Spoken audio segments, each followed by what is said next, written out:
Wait, so you're saying there's Camera app. Yep. interesting. I got it on here. I'm Apple everything. Me too. Absolutely Apple everything. You go right here. People.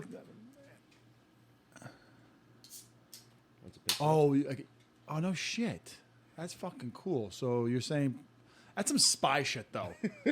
Like it's like some guy props his phone up and there's like maybe on the bottom. Yes, I'm sure you could do a bunch of weird things. Yeah, like I could see someone like propping it up on the floor and then like turn the camera on to look up girls' skirts and shit. But it's nice when you might need to film yourself doing something and you don't want to run behind the camera, hit the button, run back around. True. No, yeah. And oh shit, gotta stop recording. You know, when I start doing my fucking Patrick Bateman shit, just like. So speaking of Christian Bale, I saw the Thor. All right, I'll give it a review of. I'm gonna give it a 7. 7?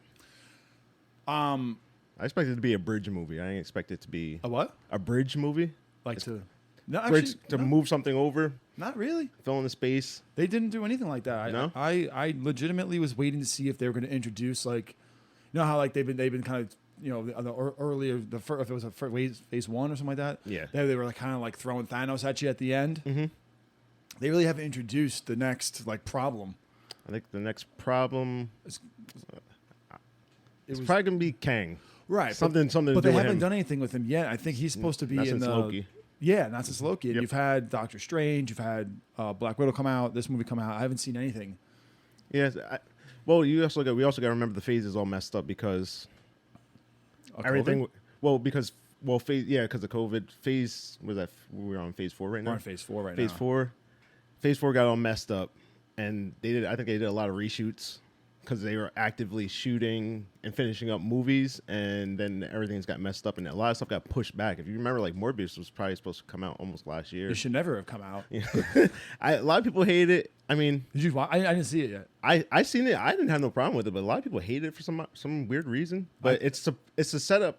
It's a setup where Amazing Spider-Man kind of left off when what we were supposed to get. Where I think it was the Furious 6 or whatever it was. The Sinister Six. Sinister 6. Yeah. It was setting up for that. Furious 6 with Vin Diesel. Yeah. They were setting up for that, and they didn't get the chance to because they axed that movie, and they were like, all right, we're working on MCU stuff. But honestly, like if you watched more, I feel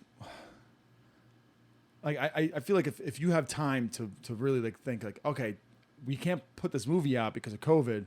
What can we add now that we have pretty much the extension to when it's supposed to be put in the movie theater? Mm-hmm. That got such bad ratings. Yeah, it was just atrocious. It was a mess, and a lot of people don't understand because everybody was so used to what phase 1 and phase 2 gave them. That's all they want. They don't want nothing else. They don't want to really. They're not even good. I don't think anymore. But a lot of those people they don't remember that a lot of those superheroes weren't even that popular. No, they weren't. Like, but the thing is, they are looking for the actor who is to make that character popular. Yeah. And Jared Leto, I'm surprised got any type of comic book role ever again. Like they were just like, listen, take the Batman thing, throw it out the window. You're fine. We'll bounce back with your next thing. DC is really messy over there. It's weird because Marvel does the movies really well, and then DC does the cartoons. DC does their cartoons and their series are actually pretty. I liked what they did with the series. I didn't watch any of the series stuff. I started Green Arrow.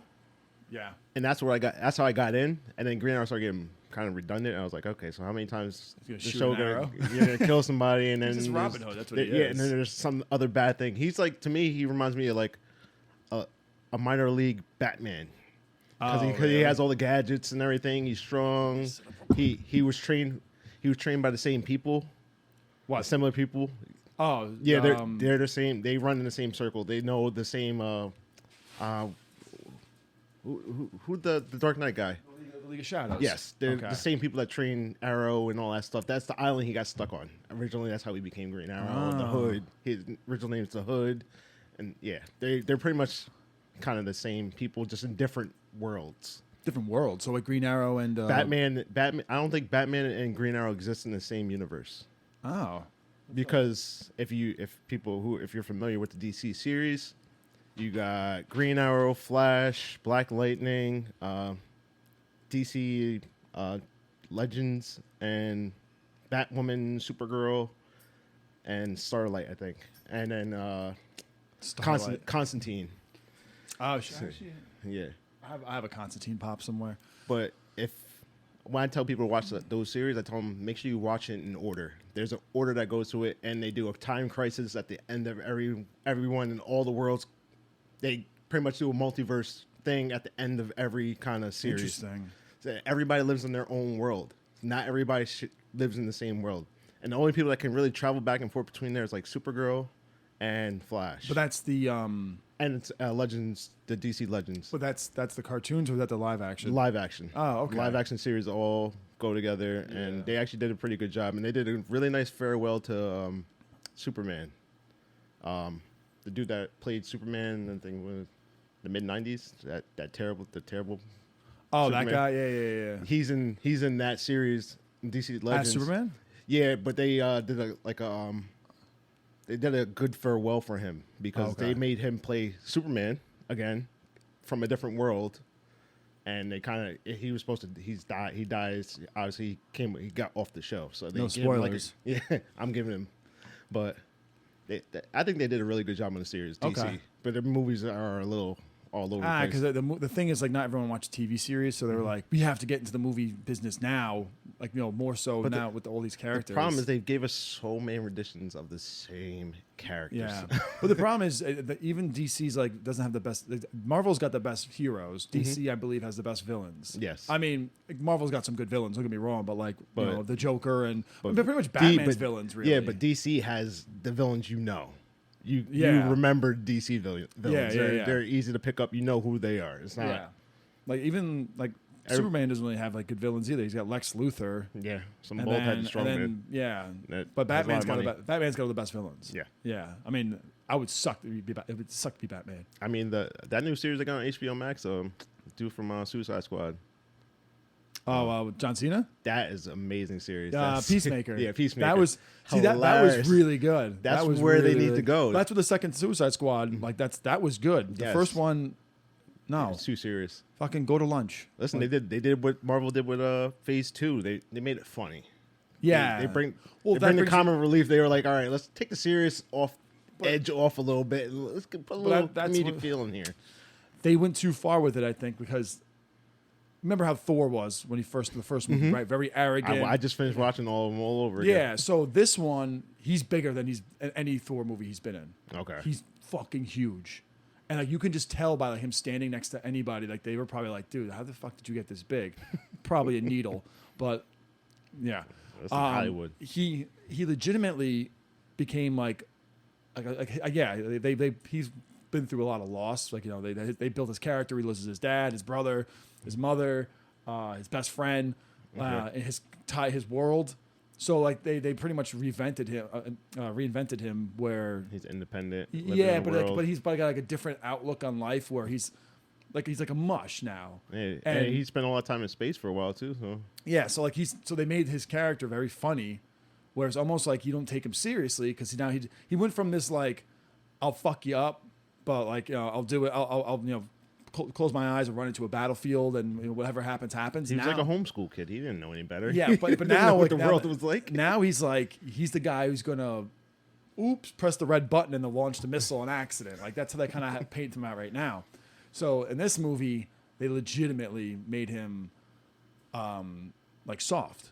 Oh, okay. All right, but I figured it was coming, especially after the last one. Last time we seen him. Last time you saw him as he Bro was- Thor. yeah. They fucking killed it though with Natalie Portman and Valkyrie. That's all I I'll hope say so about it. because they waited like 15 years for her to come back. Well, the thing It's is, like, they better give us something good. They brought her back, and on top of that, it's like, where you been? They didn't shove it down your throat. Did you listen to the last episode or no? Yes. I was saying, I hope to God they don't shove it down my. I was with you. I was with you the whole Yeah. time.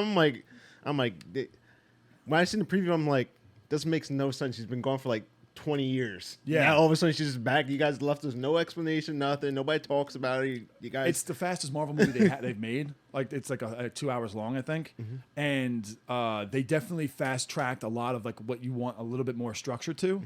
But I mean, for what they did, I think they're ready to push production on the series. On the series they got right now, because that's how I felt about, well, at least coming from Sony. The Venom movies were like that. Morbius was like that. They were so fast paced. Like they were just give you pieces real quick, and just enough, and then you give you those extra spin-off scenes at the end, and you're like, oh, okay. I felt the same way for the Multiverse of Madness. I felt like it was really fast. It was great. I loved it. I enjoyed it, but it just felt quick. What would you give it? What would you give it out of 10? I give it 8. Really? 8. I can't give it. I gave it a 6.5. That's fair. I wouldn't argue that either. I'd give it a 7 if I really, really probably sat there and rewatched it again. So I watched it twice. I saw it the first time, and then I saw it the second time, and then I thought on it, and it just they left a lot of cheesy stuff, a lot of things like with the multiverse, like they could have CGI'd in Hulk or Iron Man. My thing, I just said that they probably should go back and probably sit down and watch how DC did their series with the multiverse, and then probably come back and redo how they did the multiverse, because they didn't make it seem. They made it seem a little too easy for people to be jumping around. Yeah, but also too, they made it like that Scarlet Witch is just the supernatural power. Like there's nothing about her that you can even contest. Yeah, she's fucking. Well, she's supposed to be. She's always been supposed. Right, she's always been the strongest one. Right, but like they really pushed it when they just had her assassinate everybody within like a 5-minute scene. And of course, they killed the 2 men off immediately and had the chick steal it out. And that's what I'm saying. They were cooking through there, and I was like, they didn't like. Even when they were like, she was like, "Oh yeah, this is all I am the bad person." Right out the gate, I'm like, you guys could have like gave me a little time here. Like she could have did some bad stuff in the background. She pretending to help you guys and get you guys where you guys gotta go, and then do all the evil stuff. Give it to me early. Yeah. And if you didn't watch the series, you have no idea why she's even acting like this. The last time you seen her, she was just upset. And if you didn't see the series, you just pretty much go on YouTube and give me a 15-minute recap, because that was the most boring fucking series ever. It was rough. The first 2 episodes were terrible. But it was all right. It was okay. It was worth watch for me. Well, they make you have to watch the shit now because everything ties into each other. Mm-hmm. So it's not like you can watch one. Like if I told you not to watch the Incredible Hulk with Edward Norton, mm-hmm. you wouldn't miss anything in the Avengers, the whole series of things. Yeah, you'll miss like where Bruce Banner was once in New York and now why he's in another foreign country. Yeah, like you'll miss but you don't need to know that. You can hop right in and go. They pretty much introduced a new character anyway. So. Tell me fucking Mark Ruffalo doesn't mind you of Mikey Lee. He does. Yeah, every time I see him, I'm like, yep, that's him. That's him. Mikey Lee ever was a superhero, the Hulk. Yes. But I was gonna say, but Christian Bale fucking killed it. You can't. And he did it in a way though where he didn't have a lot of screen time. But he's a great actor. Every time he was on screen, you're like, I don't want this to end. And then a couple of things you didn't see the movie yet, so I'm not gonna like really ruin it. But like his acting, like his like performance was definitely like up there with what you expect of his caliber actor. What you got in the movie is exactly what you expect. That's good then. Yeah, like he doesn't undersell it, doesn't oversell it. He actually, for the first time ever, I've seen him act like giddy like the Joker at some point. And then really just get like that sinister stare. I'm like, holy shit! He's an excellent actor. He can switch it on and off whenever he wants to. And crazy. Does anybody know shit about him really? Nope. He keeps to himself. You don't see him out doing crazy interviews. Nothing. Well, because he's probably fucking malnourished 90% of the time. This guy. He's probably always training for some. He's always in an intense acting role. So yeah. Would you put him in the same level as Daniel Day-Lewis when it comes to movie preparation? I would assume I would too, right? Because every role he's had, he's had to like do. He had to embody that role in order. Like to American do Hustle, he put the weight on. Yes. The Machinist, he took the weight off. Batman, he put the weight back on. That's a lot of stress and a lot of focus. You can't be out here talking to your friend like, hey, you want to come hang out? No, I'm over here starving to death because I had a bag of peas. That's my lunch. I'm over here reading roles. I'm like embodying this character right now. Is he married? Does he have kids? I don't know. Like, who the fuck knows about this guy? Listen, all he does is act. He's gonna be one of those guys you're gonna see like 50 years from now and be like, oh, he died. I think. I haven't seen him in so long. I didn't know. Well, he's our generation. I didn't know he was a regular person. Because he's like what? He's got to be close to 50, right? Mm-hmm. He's definitely our generation's Daniel Day-Lewis. Yeah, like, he's up there. Yeah, he's up And there. he plays some big roles. You don't catch him in little cheesy roles. He plays big roles. Did he ever do a mob movie? I- He was in that movie he was with Johnny Depp when he was Jack Dillinger. I forgot what it was called, but he was the cop. But that was about it. I figured he would be like a real once he gets older and he I'm sure when they go to reboot some other mafia movie again, and I'm sure he'll end up in. I feel like he would be a good like a head mafia guy. Like when he's older though, and they'll end up doing a resurgence, just like they that last movie that came out on Netflix. I forgot what that was. With pretty much they took the cast from the guys from Goodfellas, and then the guys from what's it the Godfather, and they took both of those actors. They made that movie on Netflix. The top mafia, those top mafia actors, and they put them in the movie on Netflix. It was pretty good. I forgot the name of the movie, but it was a mafia. Yeah, movie. talking with Robert De Niro, right? Yep. Oh, okay. Yeah. Yeah. Oh, yeah. It's what the hell is that movie called? Shit, that they had Joe Pesci. Yeah, they took all the big time. Al Pacino. Yep, all the big time. Scorsese did that, right? Yeah. Yep. The Irishman. Yeah, The Irishman. Yeah. Really good I movie. thought that's what you were talking about. Yeah. I'm like, Because they took all those big time, like they plucked them all from those big mob dude, movies. they were too old though. When you see Robert De Niro kicking that guy in the face, because they did a bird's eye view. Because he went to go fuck up that guy. They CGI'd him to be younger. Okay, you made him look young. I'm looking at an old man move. Yes. Like he had like the TX and he was like kicking the guy like this. I'm like his back, like cold cut. Get a double in there. Especially he said, keep rolling. Yeah. I don't care. Just keep rolling. Robert De Niro's like, I don't feel good. Just keep doing it. Just stay there. Just twitch a little bit. Yeah. Sorry, what's the Bobby? This is for the last movie we were in together. But like, I don't understand. Like they legitimately just could have had with the angle in which they shot that scene, they could have had someone younger, like really moving. But they decided to keep it authentic with Robert De Niro. And listen, man, they just wanted to give all those guys one last run. Probably their last mafia movie until a resurgence. It's the last time on Earth. Listen, it's going to be a resurgence. Just like I was just having a conversation about rock and roll last night. I was like, yeah, it's dead. The only thing you guys listen to, the reason why it's so dead is because there's no room for it no more. You got Metallica and all these guys that could last for another like 20 years. Yeah. What record company needs to hire or put money behind any of these new bands? They Everything's different now. Let me have a record label own the rights to Metallica. Listen, just go on tour. I'll give you all the money you need. Just keep going on It's not tour. like they're producing new music that's worth listening to. Yeah, Other shit sucks. Just go on tour. That's all we need you for. When was the last time you saw AC/DC come out with like a good single? Like, oh my God, AC/DC still got Don't it. need Like, to. Them boys can tour. Yeah. For Tom the Petty. next Tom Petty's dead, isn't he? Possibly. That's why I was telling him last night. I was like, it's gonna take for Metallica to die before a new rock band could actually come up. There's no reason to put new rock out because the old rock is very sustainable. Yeah, but I still say this Christian Bale definitely killed this role. I think you're really going to enjoy it when you see it. I hope so. And a lot of like the cinematography of him as Gore, like when he's like kind of staring, like they have like scenes, like scenes where it's just like him just staring and he's all in white, but like he'd have like the dark contrast. In the I've seen a couple of clips. And I'm like, they killed that. They did a really good job. When you watch it, you'll come back and we'll talk about it again because I'll tell you the things that bothered me about it that I was like I wanted to see but I didn't see, and I don't know what happened where the production was like, all right, well we got to produce this movie now. Like I said, it's because everything's backed up.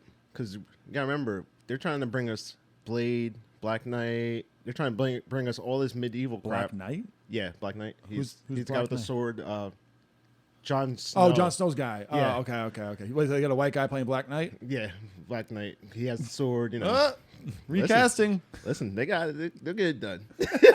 I'm sure there'll be a whole bunch of people out there protesting. Yeah. It'll be all right. It's called African American Night. What's wrong with you? Listen, they got a bunch to set up for. So you got that. You have the Blade. You have Blade, Black Knight. You have like that whole medieval The guy they got thing playing like Blade's that. cool. They got that. Yeah. Then you got all the Galaxy stuff still going on. Yeah. We've been waiting for Guardians of the Galaxy for 2 years now.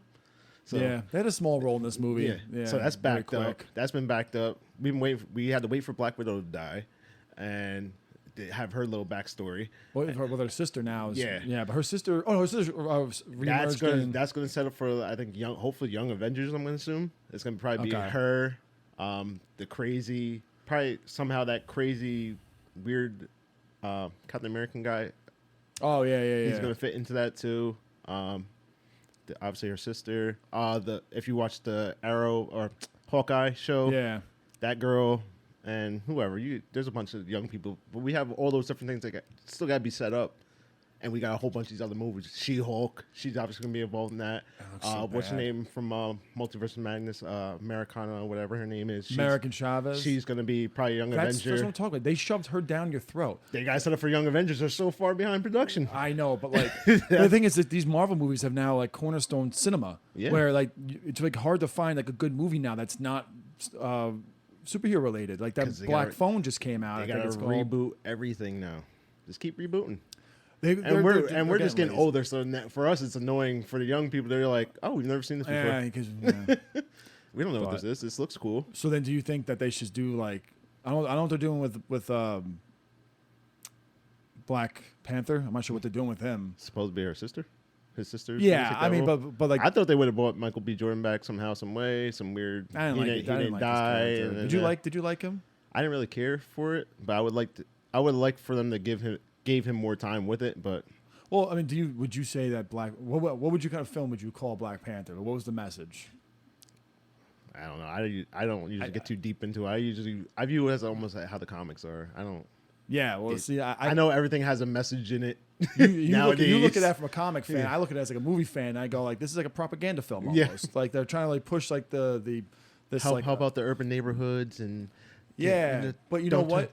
You had it. Don't hold the great technology back to the world. Right? And then they pretty much try to help give back to the They didn't to build poor Killmonger. communities. They didn't build Killmonger up to anything. They could have had I think the interactions between him and Black Panther were so minuscule that they didn't even like know each other, but they wrote like they did know each other. I guarantee probably. Well, also, Disney probably signed him to a contract. It was probably like he was probably like, yeah, I only want to do one movie, and they're like, all right, we want you because you're the hottest thing since sliced bread right now. So let's just get you in there. Killmonger is a cool character. Like in the comics, he's such a cool fucking character, and he's also like a badass. The character that Michael B. Jordan played in the film after Black Panther, he was like a mercenary dude. That's how I wanted Killmonger to be. Yeah. Where he wasn't all like, they modernized his personality. They pretty much, this guy's a veteran military guy. Yeah. But he still has like the Compton attitude. It's like, wait, what? Like, no, a mercenary from the urban. Yeah, and not, dude. If you're from a for urban area and you don't still talk the way if you burned 9 million fucking scars on you, like there's just some hardening that you have.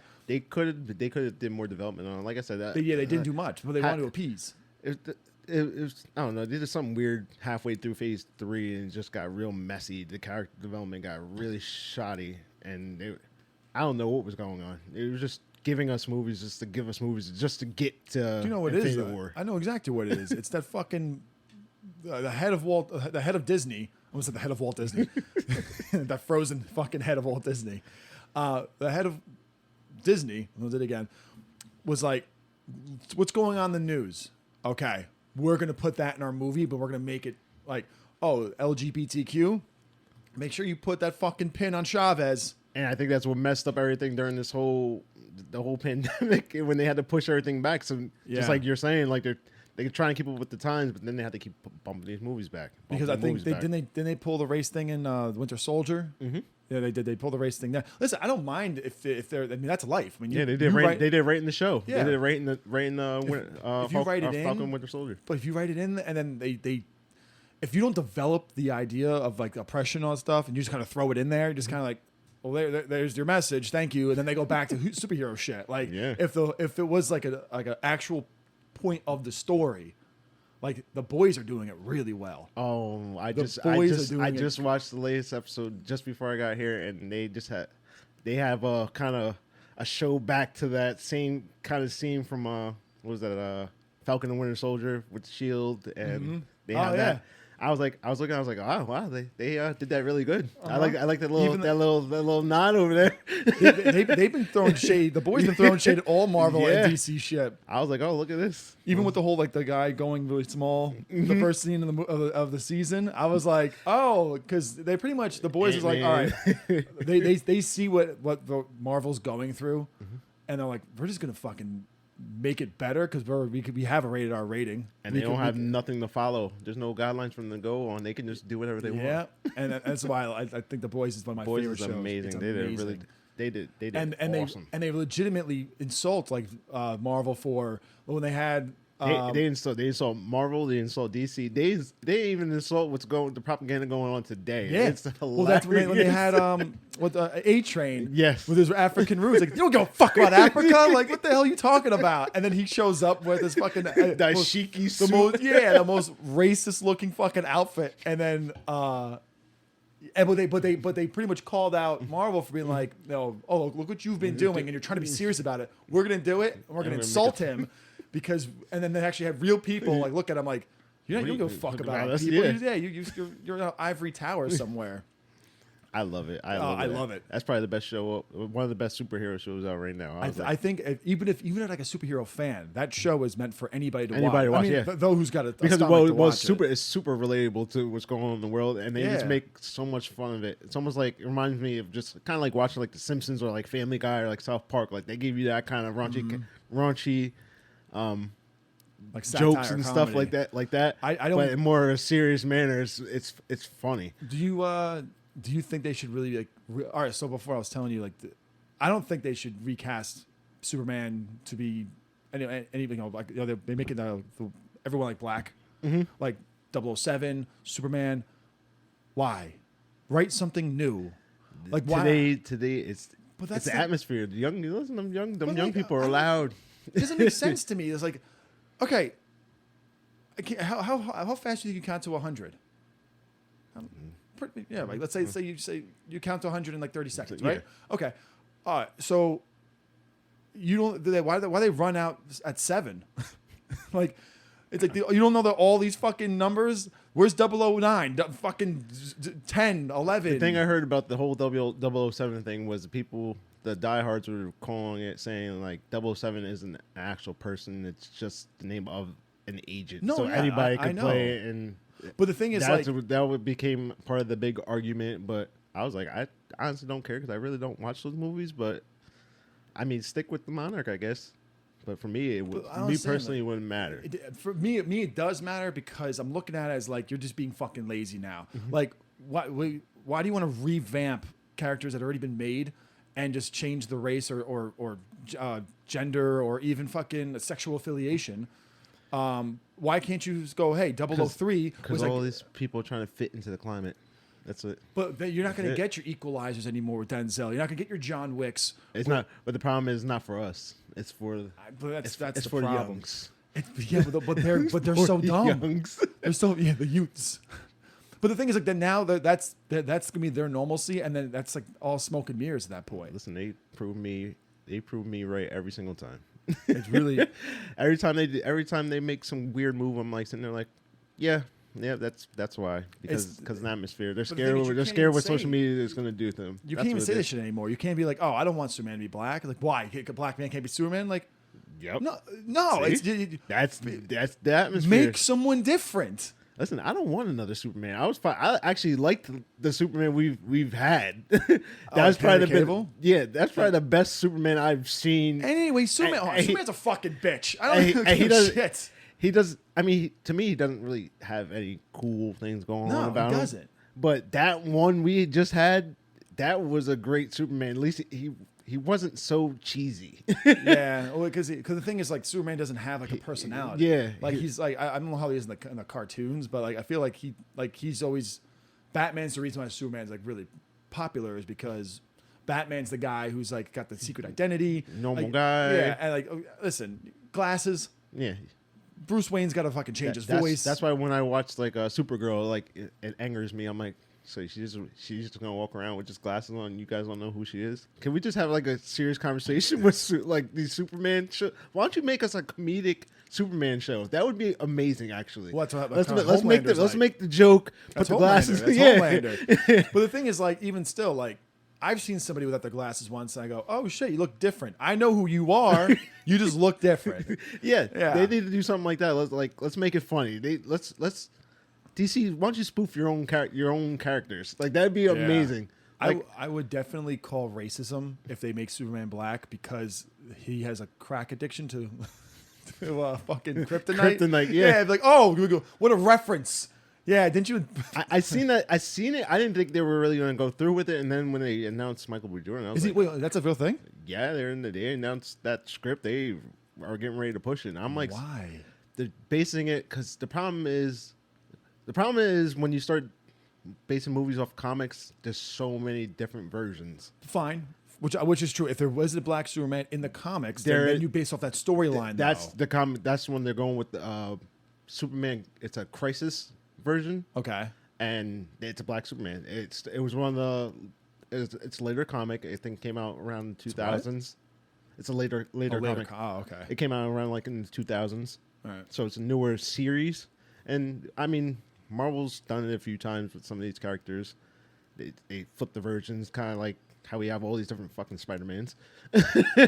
But I get it and I don't. But they made Miles Morales, which is cool because you can introduce. But that annoys me because they made that a cartoon.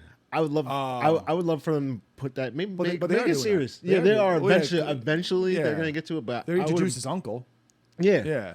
So. But how much they should have gave that to us as a series or something. You can do that. You can pull that off, and I'm sure. What's his Donald Glover? Mm-hmm. I think he'd be more than happy to fucking do that because he was also a comedian before he was a rapper. Yep, and he's making a ton of money right now because he has his own series. Oh, that's right. Yeah, he did. He's director. He produces. Dude's very. Well, he did Derek comedy for a long time, and if you want to watch some funny skits, Derek comedy is like one of the funnier ones. And then he came from that. But like, all right, so then. With my issue too is now say you make like a black 007 or you make a black Superman, you're gonna have to show him when he's Clark Kent, right? How many black guys named Clark Kent? Like what? And then on top of that, then you have to make a family. Well, this is where DC is starting to panic. So I think they're gonna probably try to do I think they're going to try to raise their series into the movies and try to do the multiverse thing on their edge because they've already been doing it. They tried it with the Flash. With how he's going back with Michael Keaton as Batman. Yeah, they already did it. I think they did it really well in the series they have on TV now on the CW series. But I don't know how they're going to do this one. And it's DC, so for me, I know I'm getting with DC. They're going to give me a million different storylines of the same exact character over and over and over, beat down until we have 15,000 versions of the same character.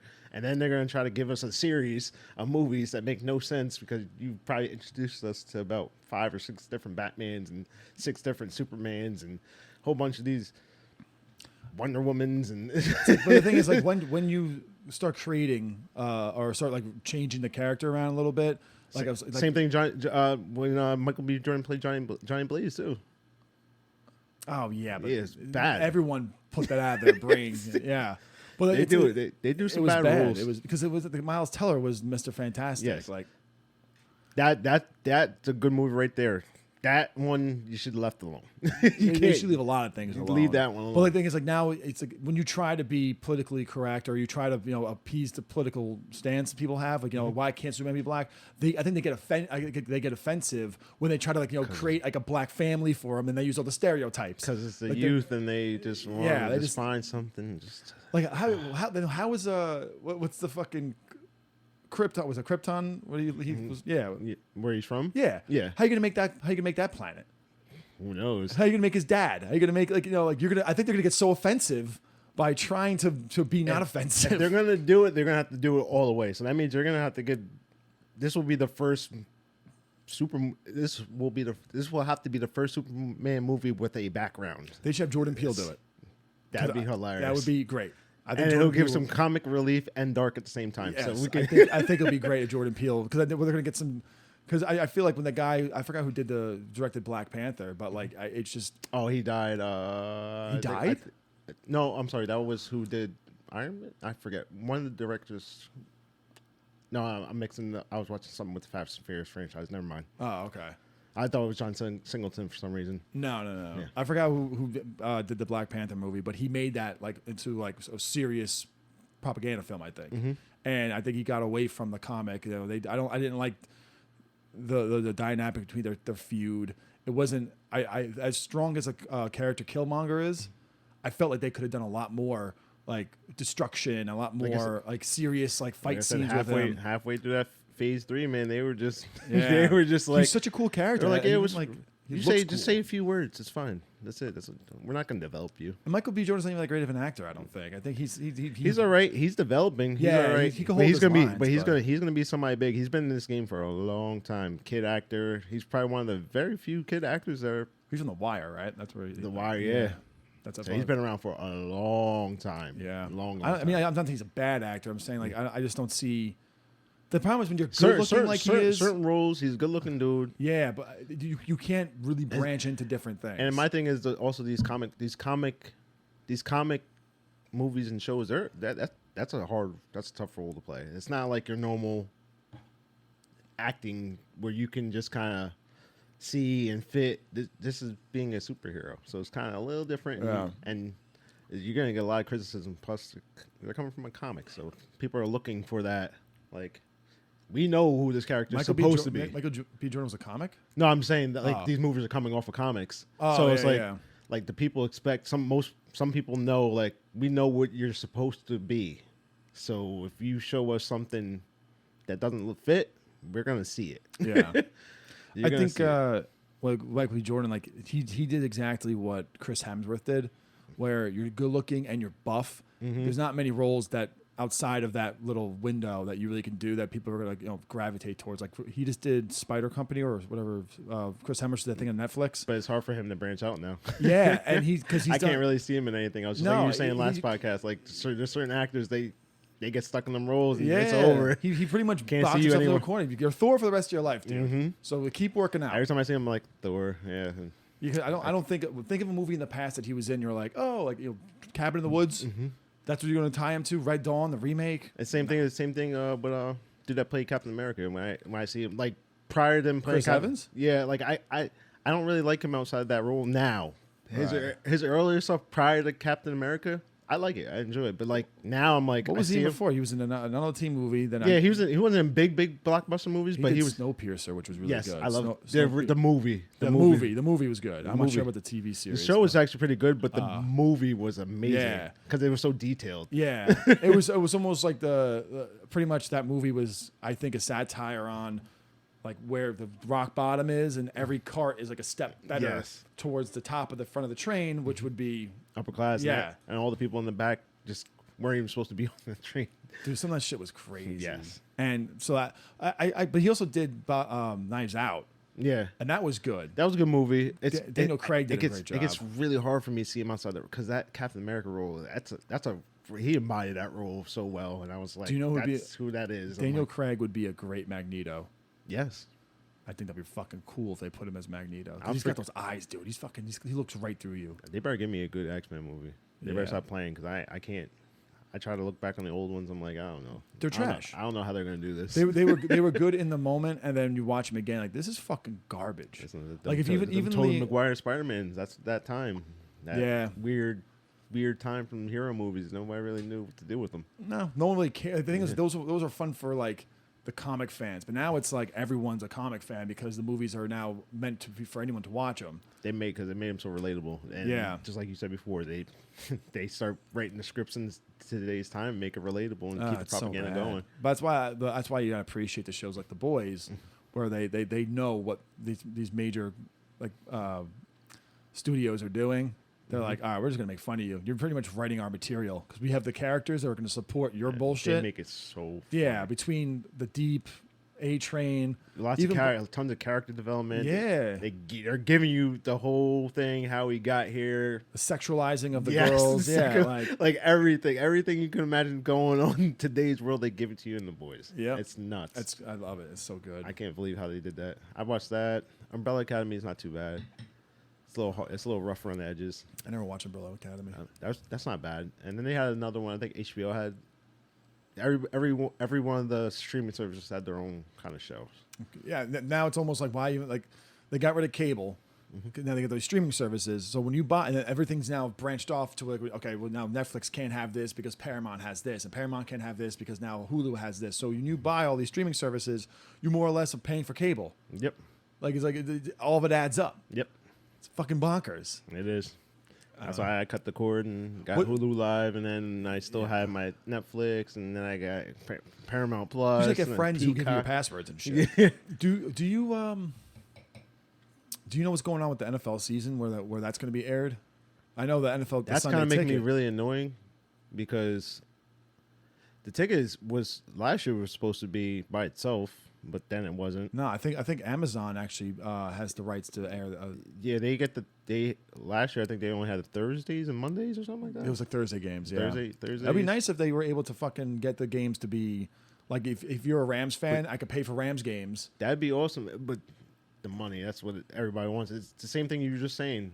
Everybody started monetizing the shit. So in order for you to watch like Sunday 1:00 games, it's only on. You have to get the Fox. Yeah, the Fox app, which is going to happen. Baseball's doing that right now. Baseball doesn't even have bets on anymore. Yeah, 8:00 game, you can only get it on the NBC. Yeah, it's like I'm not doing that. The streaming app. I'm like, all right, well, I'm just gonna go on my little website. I'm gonna go stream that shit. I'm gonna legally stream it where I get, because I'm at the point right now where we're like 9 weeks away from kickoff, and all this shit's like $4 now. So I'm just going, dude. I got fucking pins, magnets. Would you act like you've been here before, dude? What are you saying? You've been right here. now? You've watched your team win. I don't know what you're saying right now. Oh my god, this is as bad as a terrible towel.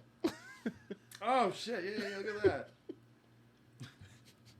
Just gonna put that right there. Oh my goodness, you've been here before. I was 9. You remember? No, I was 11. You remember? Remember? You're not like one of those regular fans that was like, yeah, you know what happened when I was live, but I don't remember. No, TJ, you remember. I've seen them. You probably remember every play. You can probably tell me each play. You can tell me exactly how it happened. I legitimately remember very little of the Titans Super Bowl. I remember like watching it and being like, oh wow, because that's the first Super Bowl I ever watched. Mm-hmm. So then, not until like the following year did I start becoming a Rams fan, because that's when my mom got me the jersey. And then they lost to the Patriots. And then from 2004 with Bolger on has been nothing but pain.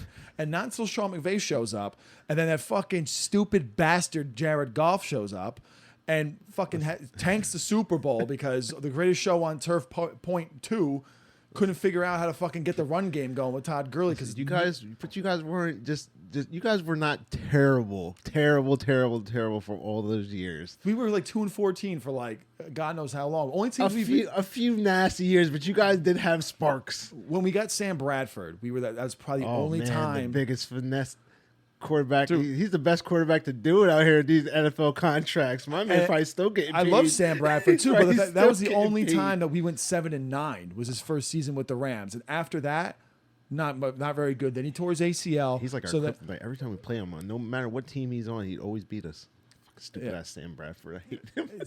But and then after that, it was like Austin Davis was our quarterback, and then we had fucking Gus Frerotte, But you guys always had. There was always some. You guys always still had that little chip there. Still, but you guys weren't like Cleveland Browns bad year in year out. The organization miserable. When Les Snead took over, that's when the organization really blew up, and that's why I love Les Snead and Sean McVay together. They're like a duo.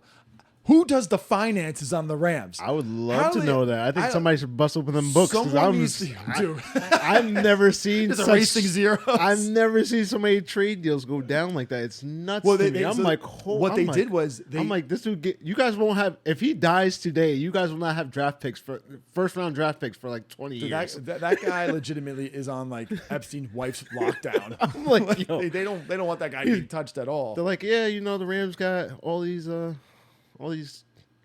draft picks here, and they're just gone. You guys have like none. No. None. But it's funny because you guys get the draft day, and all of a sudden you guys have like 5 draft picks. We're like, where'd those come from? How'd you get those? Those were all in the middle. You gave those things all away. So the Rams abandoned the draft. They pretty much said we have no value in the next couple of years for us. We already, we pretty much think we are going to shop a free agency and make big trades with guys who You are. guys get big time vets at their like right at their peak. But it helped that we went to L.A. Yeah. Because if we were staying in St. Louis, who the fuck wants to go to Missouri? That's true. Like, who the hell wants to go to Cleveland? That's true. And That's now true. Mayfield's over in He went to the Panthers. Have like Panthers, yeah. I asked my friend. He never got back to him. Is Cam still there? I don't think they ever signed him. Okay, because I was gonna say they're gonna have 3 first-round quarterbacks on their team. I love it. Like, I'm back. For, It's not like, only first-round quarterbacks, like number 1 pick Yeah. quarterbacks. They 3 have- of them. They were overall number 1 pick quarterbacks? I'm pretty sure. What was Sam Darnold? Was I he don't think 3? he's- I don't Was he think 3? Yeah, I don't think he was. He was 3. definitely top 5. Okay, well he's 3. Baker was 1. Cam was 1. No, Baker was the 29th or something like that. Remember? Was he 29th? I thought he was because number 1. I thought he the was Browns 1. were supposed to pick him first. They passed on him, and then he dropped far into the draft, and Ah, they yeah, grabbed pick him him at up the later. end. That's right. He was sitting there. I remember he had a little sourpuss face on. He still has that sourpuss face on. And the best part is they even made him do commercials for the stadium. Like he was living Listen, there. he made a ton of fucking money. Oh, I'm he sure. killed it up there. Well, they should have kept him up there. He just need the right system around them to get him a little I mature don't think the faster. Panthers are going to be great for him. Listen, I don't Was like it- my division. My division looks so nasty. Ron Rivera's not there anymore, right? He's Nah, gone. Riverboat Ron's up in the NFC East up there with Yeah. the Commanders. I love that. So they go like, okay, we're going to get away from the Redskins, right? We're gonna name the team after those who captured them all. The Commanders. The Commanders pretty much showed up there on their ships, just fucking said, "All you, come over here." What the Cleveland baseball team? The Guardians. The Guardians. Which I think would be cool because I mean they could probably tie in the Guardians of the Galaxy somewhere into that, where they can start making like references to Marvel. Licenses from Disney. Just sell. Well, they're probably gonna have like I don't know, like Moon Lord. Like they're gonna just start changing names around so they have to pay Disney because Disney's gonna ask for some fucking money. This is the Rock's tequila, by the way. I know it look familiar. Oh. Now, open the door for. It's my fault because I knocked. I accidentally banged on the table here. Come here. I banged on the table. She reacts to that shit all the time. Anyone who opens the door, this dog's like, "What the fuck?" Like, Listen, she's protecting, making sure everything is good. yeah, Not getting yeah. crazy in here. All 17 pounds. No, she's like 13 pounds. Listen, you'd be surprised when she got somebody's ankle all down to the ground, bleeding, it's- Achilles heel snapped off. It's funny because when I had a cable guy come here, and the moment I opened the door and she came to the door, he was like, "Dude, is this gonna fucking like bite me?" I'm like, "No, like I'm not used to having. It's only small Those dog. guys I have a lot own." of trauma, man. Them guys gotta go through a lot of trauma. I've People are like, never had "Oh, a my dog yeah. is so nice," and here this guy's like trying to work and ass getting bit and all Well, types that's of shit. I guess the thing is like I've never had a small dog. I've only had big dogs. I always had passive aggressive dogs. I've had like a golden retriever, a yellow lab, and then very calm. yeah, we had for the the most Rhodesian part, Ridgeback for a while, but like he was a big puss, and then 3 Great Danes. I was gonna say you done your mom has a couple, Yeah, she couple had big she's- boys over there. Yeah, she had 2 Great Danes when I was growing up, and then she had 3 Great Danes right now. And I've never had a small dog like this, so now I have the small dog. I guess they're the most fucking yappy, bite your ankles. Penelope, come here. And then, I mean, is she racist? I don't know. It's possible. What happens? Yeah, I love that the first thing you said, "Oh, you trained her right." And when I start barking at you, I'm like, "It's her mother. She don't live with me." like the Chappelle show. Come here. It was the horse when they make fun of the horse. Oh man, Which one's oh that? god, the episode where they were talking about like all the like the old animal, all the animal actors were all racist. Oh yeah. Dude, that show was a dime piece, man. That show, I love that show. Oh. But yeah, it was just funny because like, she doesn't like anybody that she doesn't know yet. So it's just not that she like them because like she was wagging her tail. Yeah, But she barked she's always at you. been, which she's always been sassy though. yeah. That's her. She's always been that's her a thing. little sassy little bitch. And here's this fucking dude over here. He's just chilling. He's trying to see what's going on. He can't see shit. That's all right. He just does sense his cat. Yeah, He knows where he's going. He knows where he's going. It's funny because if he sometimes doesn't hear me coming, then he'll get startled and run into a door. I'm like, ooh! Like one time he pissed in my laundry basket because when Oh my god! yeah I'd kill him. he always fucked with Anna's stuff. Mm-hmm. He would pee on her side of the bed. I'll tell you a funny story about that. And then like now I have the laundry basket. She left the laundry basket, so I put my laundry in there, and I guess his scent is still in that laundry basket for when she pissed. Because we had 2 separate laundry baskets. I had mine and then she had hers. Because I do my own laundry. I don't like people touching my laundry.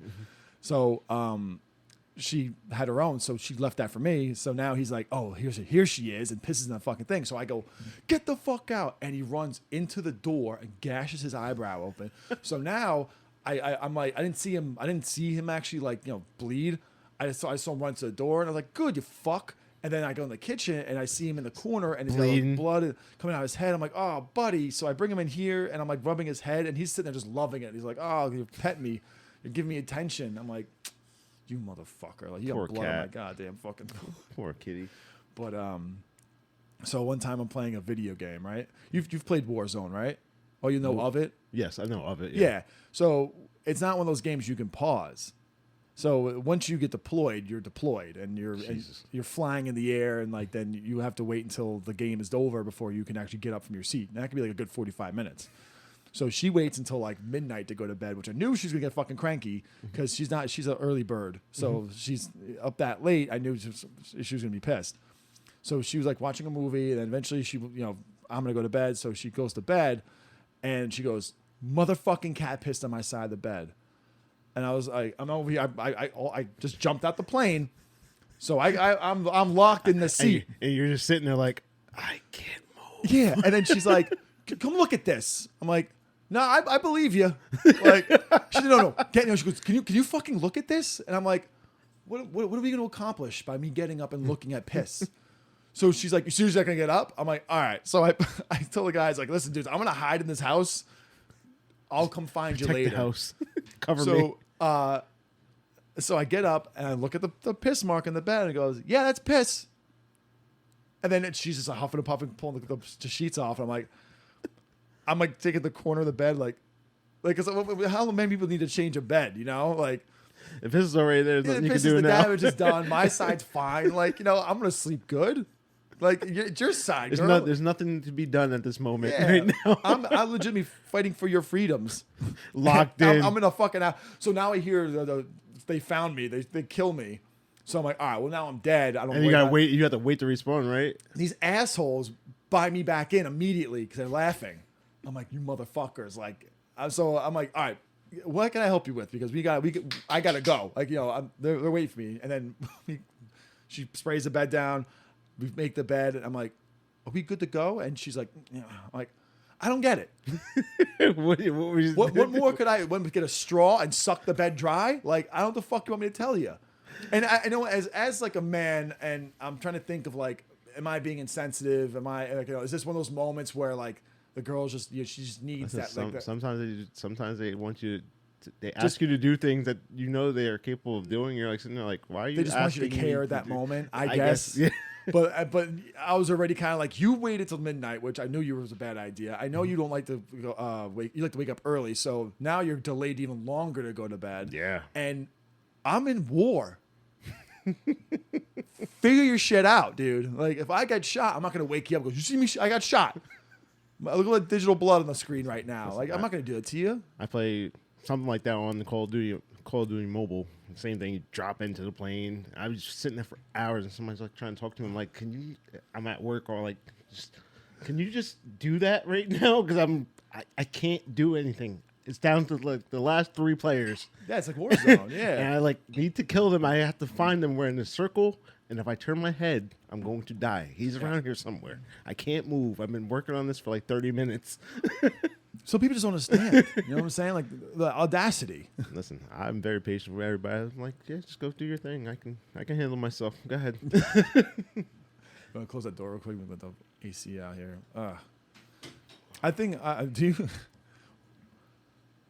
what are one of the things that you think that we can improve on as men to that we over this concept? Like I don't think girls really understand video games the way that men understand video games. I don't know. You can try to invite them to play, but they're gonna say no. No, I don't want to play with you. Like, girls are cute. They go, okay, can I try?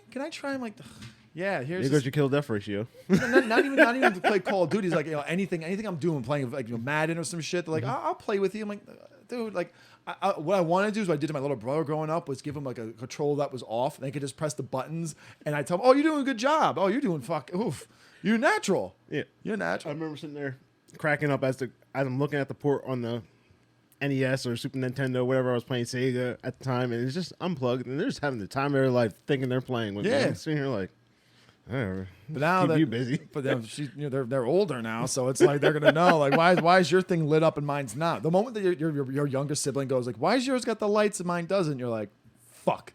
Because mine's is broken. It's letting me know it's broke. Yeah, like, and then like it's warning me. I remember my brother Mickey was actually starting to catch on to what we were doing. He's like, dude, I'm not fucking playing with you. I'm like, oh no, what? All this time, I've been sitting here. I thought you were doing so well. All you can do is you can try to share, or you have to put boundaries. You gotta say, listen, I'm doing this at this time. You can't talk to me. I can't answer phone. The same thing like when I'm working on my car and she called me, asked me about like dinner. I'm like sitting here like I don't have any hands, so I really can't grab my phone right now because I have my axle held on by my gut in my hand, and you're asking me a question, and I am filthy, tired, and hot, and I'm trying to get the thing back together. How about we just wait? Or maybe you can make the choice on your own. I'll be okay. You know what's funny is like I guess the way we can fight back is that does your girl read? Yeah. Perfect. She reads books. Like, she just sat and read like 3 novels in like a couple hours. I'm like sitting here like, wow. My sister's the same way too. They can Just reading. Yeah. I'm like, how do you remember that? I have a hard time reading that. I get through like 5 pages. I got to go back a couple. Like, yeah. Oh, okay. This is what happened. Let me continue on. You ever start thinking about normal shit when you're reading? Yeah. And you realize, oh wait, I'm fucking reading. Yeah, and I get distracted. Yeah, I get distracted while I don't reading. I like reading. I just have a hard time focusing and remembering what I'm reading because it's like, wow, that's a lot of information. I'm gonna go back. But what you do now is when she's reading, if they don't understand, they want to not compromise with the video game thing. Read the same book at the same time. Like, oh, don't turn the page yet. I'm here. You're down there. What just happened here? Yeah. What's this? What does that mean? Or you start going, oh my God. Oh no, I read that wrong. My bad. And I'm like, you know what? Why don't you play a video game? Like, oh, you see, you fucking hate that, right? It's annoying, right? Yeah. Deuces, and you go play your game. I'm doing that from now on. Like everything, because all right. So like, I'll do it while she's cooking because she likes to do it to me while I'm cooking. I'll be like, so what are you doing? What are you making? How long is it gonna take? Do you need any help? You need any help? You need any help? You need any help? Want me to clean it up? Want me to clean this up for you? I'll clean this up. I'll put it away. Want me to put this away? Want me to clean up? When I was me and Anna had gone to the grocery store one time, and I was like, I just don't want to. I racked up the bill, and she was like, you know what? Don't even bother. I'm like, we were having so much fun, right? And she's like, no. You're a child. I'm like, I know. That's why I play fucking video games. I'll see you at home. Like, take 2 cars to go down the road to the grocery store. Yep. But what was it? Even like with I watched a game like a football game, right, with Nikki, and everyone in the bar, and my team could be winning, right? But like they're not dominating or they're making mistakes, and I get aggravated. Even though we're winning, I still think that there's room for improvement. And the fucking most was it audacious the word? Mm-hmm. Yeah, is to go, why are you mad? Your team's winning, and I go, that's not the point.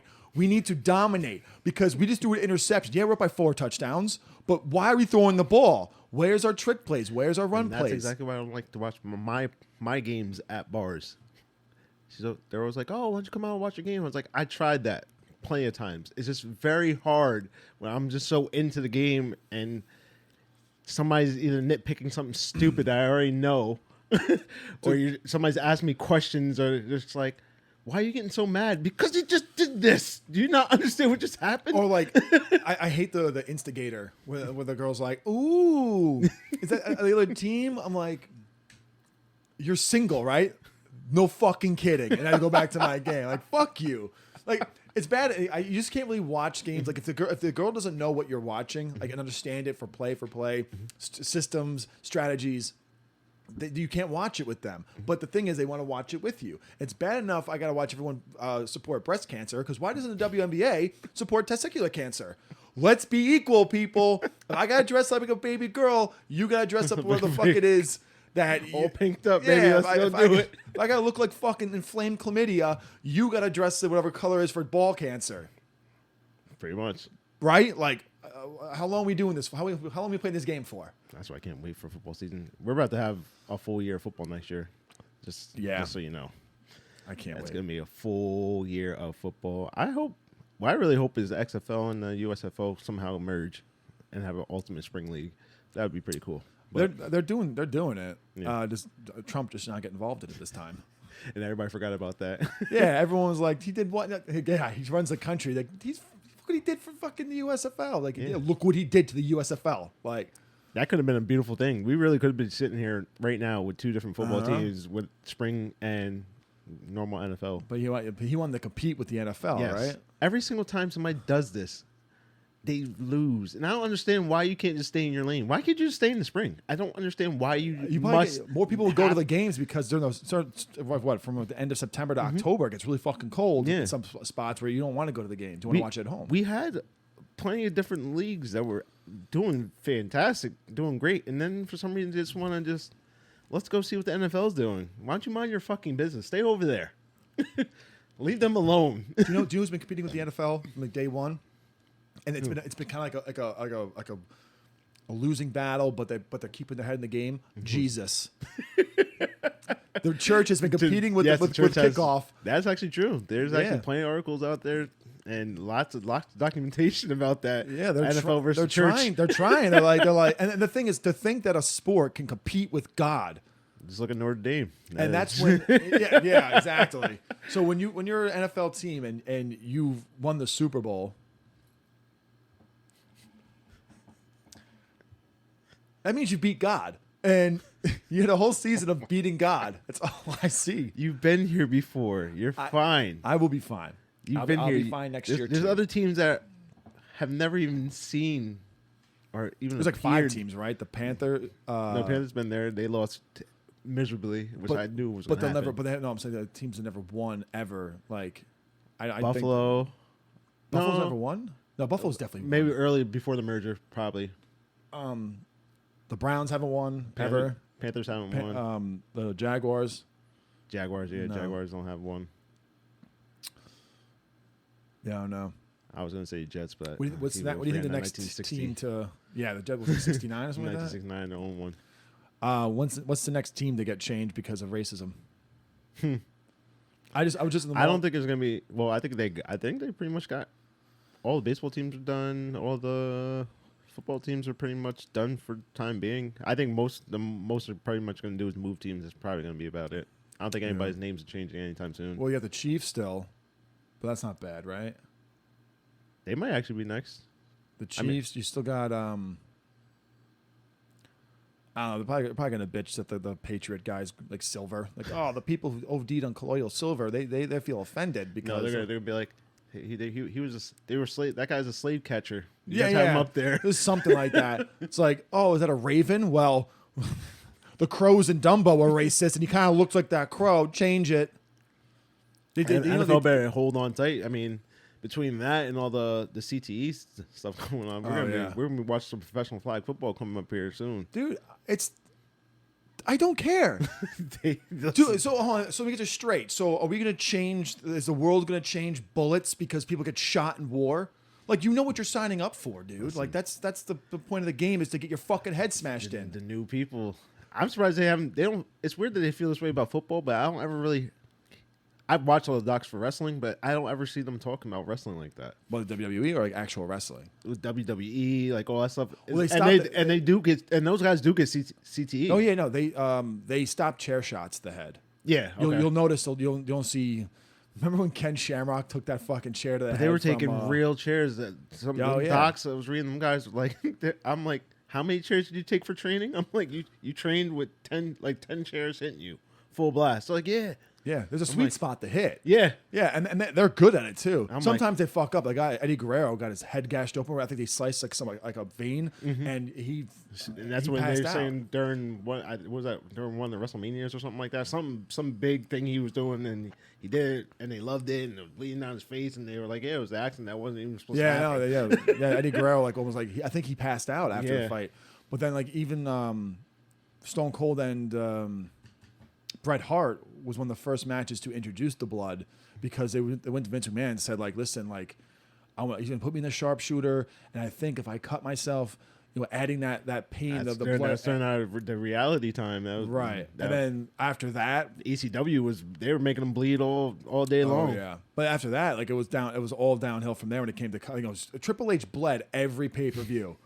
That guy, no wonder why he had a heart problem, because he had no more blood going there. And that's why you bring in a guy like Mick Foley, because you know he doesn't care. He's for the pain. I wonder. I remember they were asking him. I forgot. I think it was on Stone Cold's podcast or something like that. They were asking him, like, what, do you have a high pain tolerance? Is that why you were able to do all this stuff, because you don't feel pain the same way? Oh my god! And he's like, I just never bitched about it. Like, the guy got thrown through a fucking a cage onto thumbtacks, nails, thumbtacks, glass, and he was using like real. But I guess glass. when your adrenaline's going, like, you don't feel it. I think it's the next day is when you're really like, wow, this sucks. So I remember The Rock was like cracking him in the head with a chair, and his wife and his kids were like crying in the sideline watching it. And then I give it to those guys.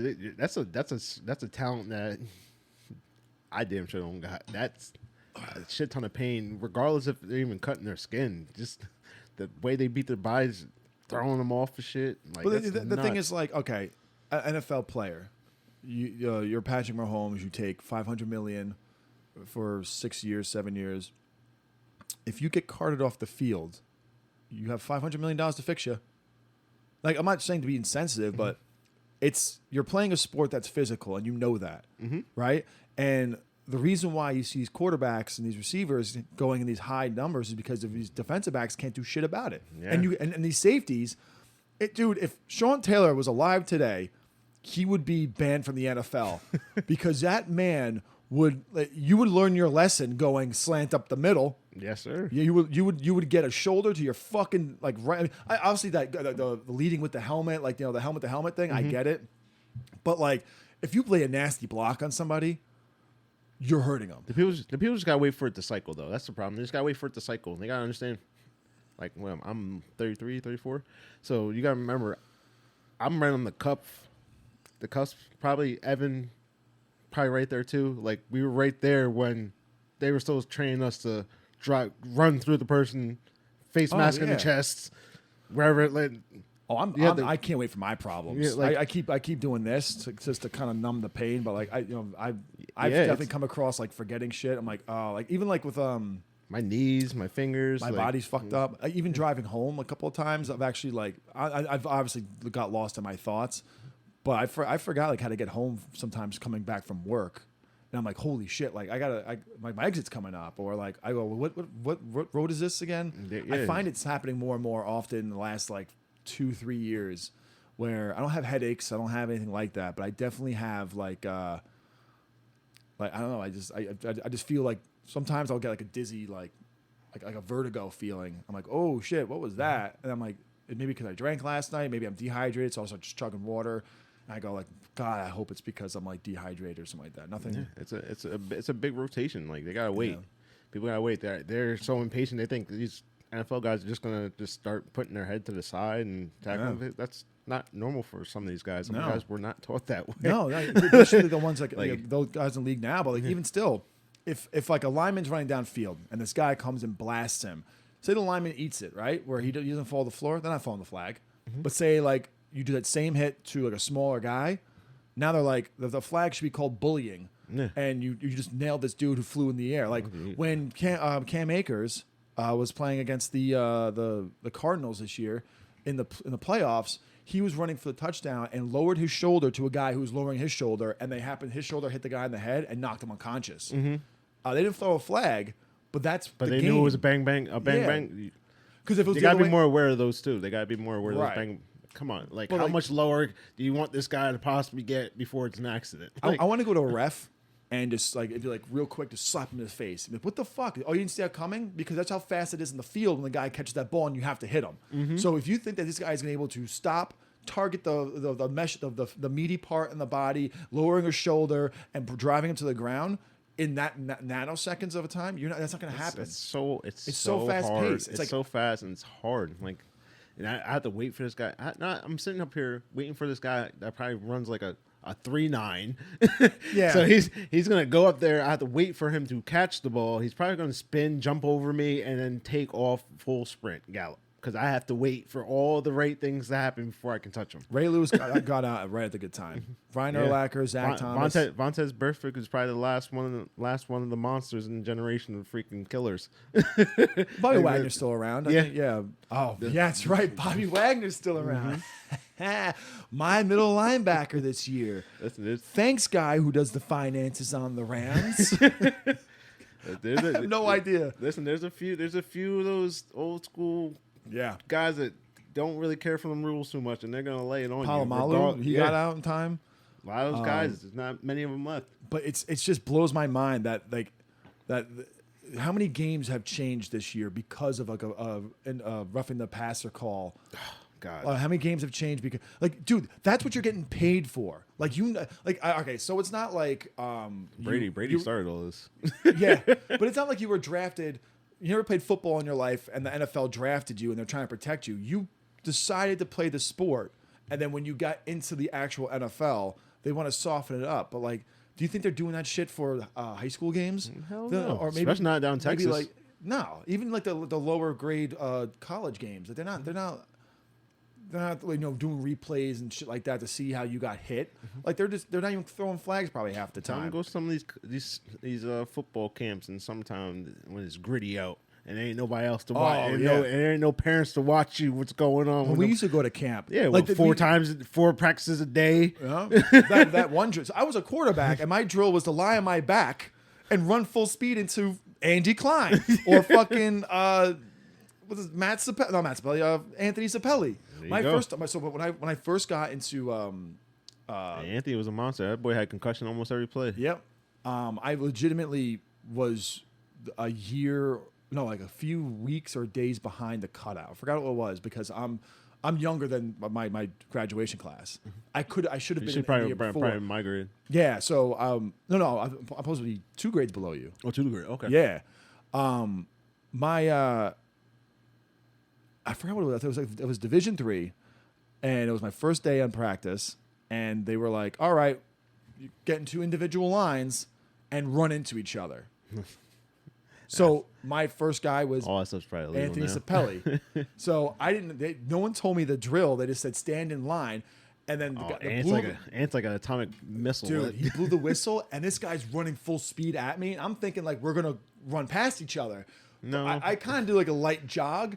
He fucking through murdered you. me.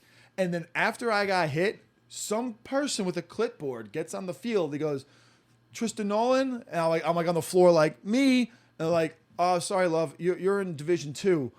Your age caps, just right before Division 3. I'm like, where were you fucking 30 seconds ago for this animal just fucking knocked the memory out of me? Town football up here is different. Town football was it's different. So now I get to the field where Division 2 is, and already I'm like 6'1", and the Division 2 is the grade below me. So I'm like one of the bigger kids on the team. I'm like, oh, thank God.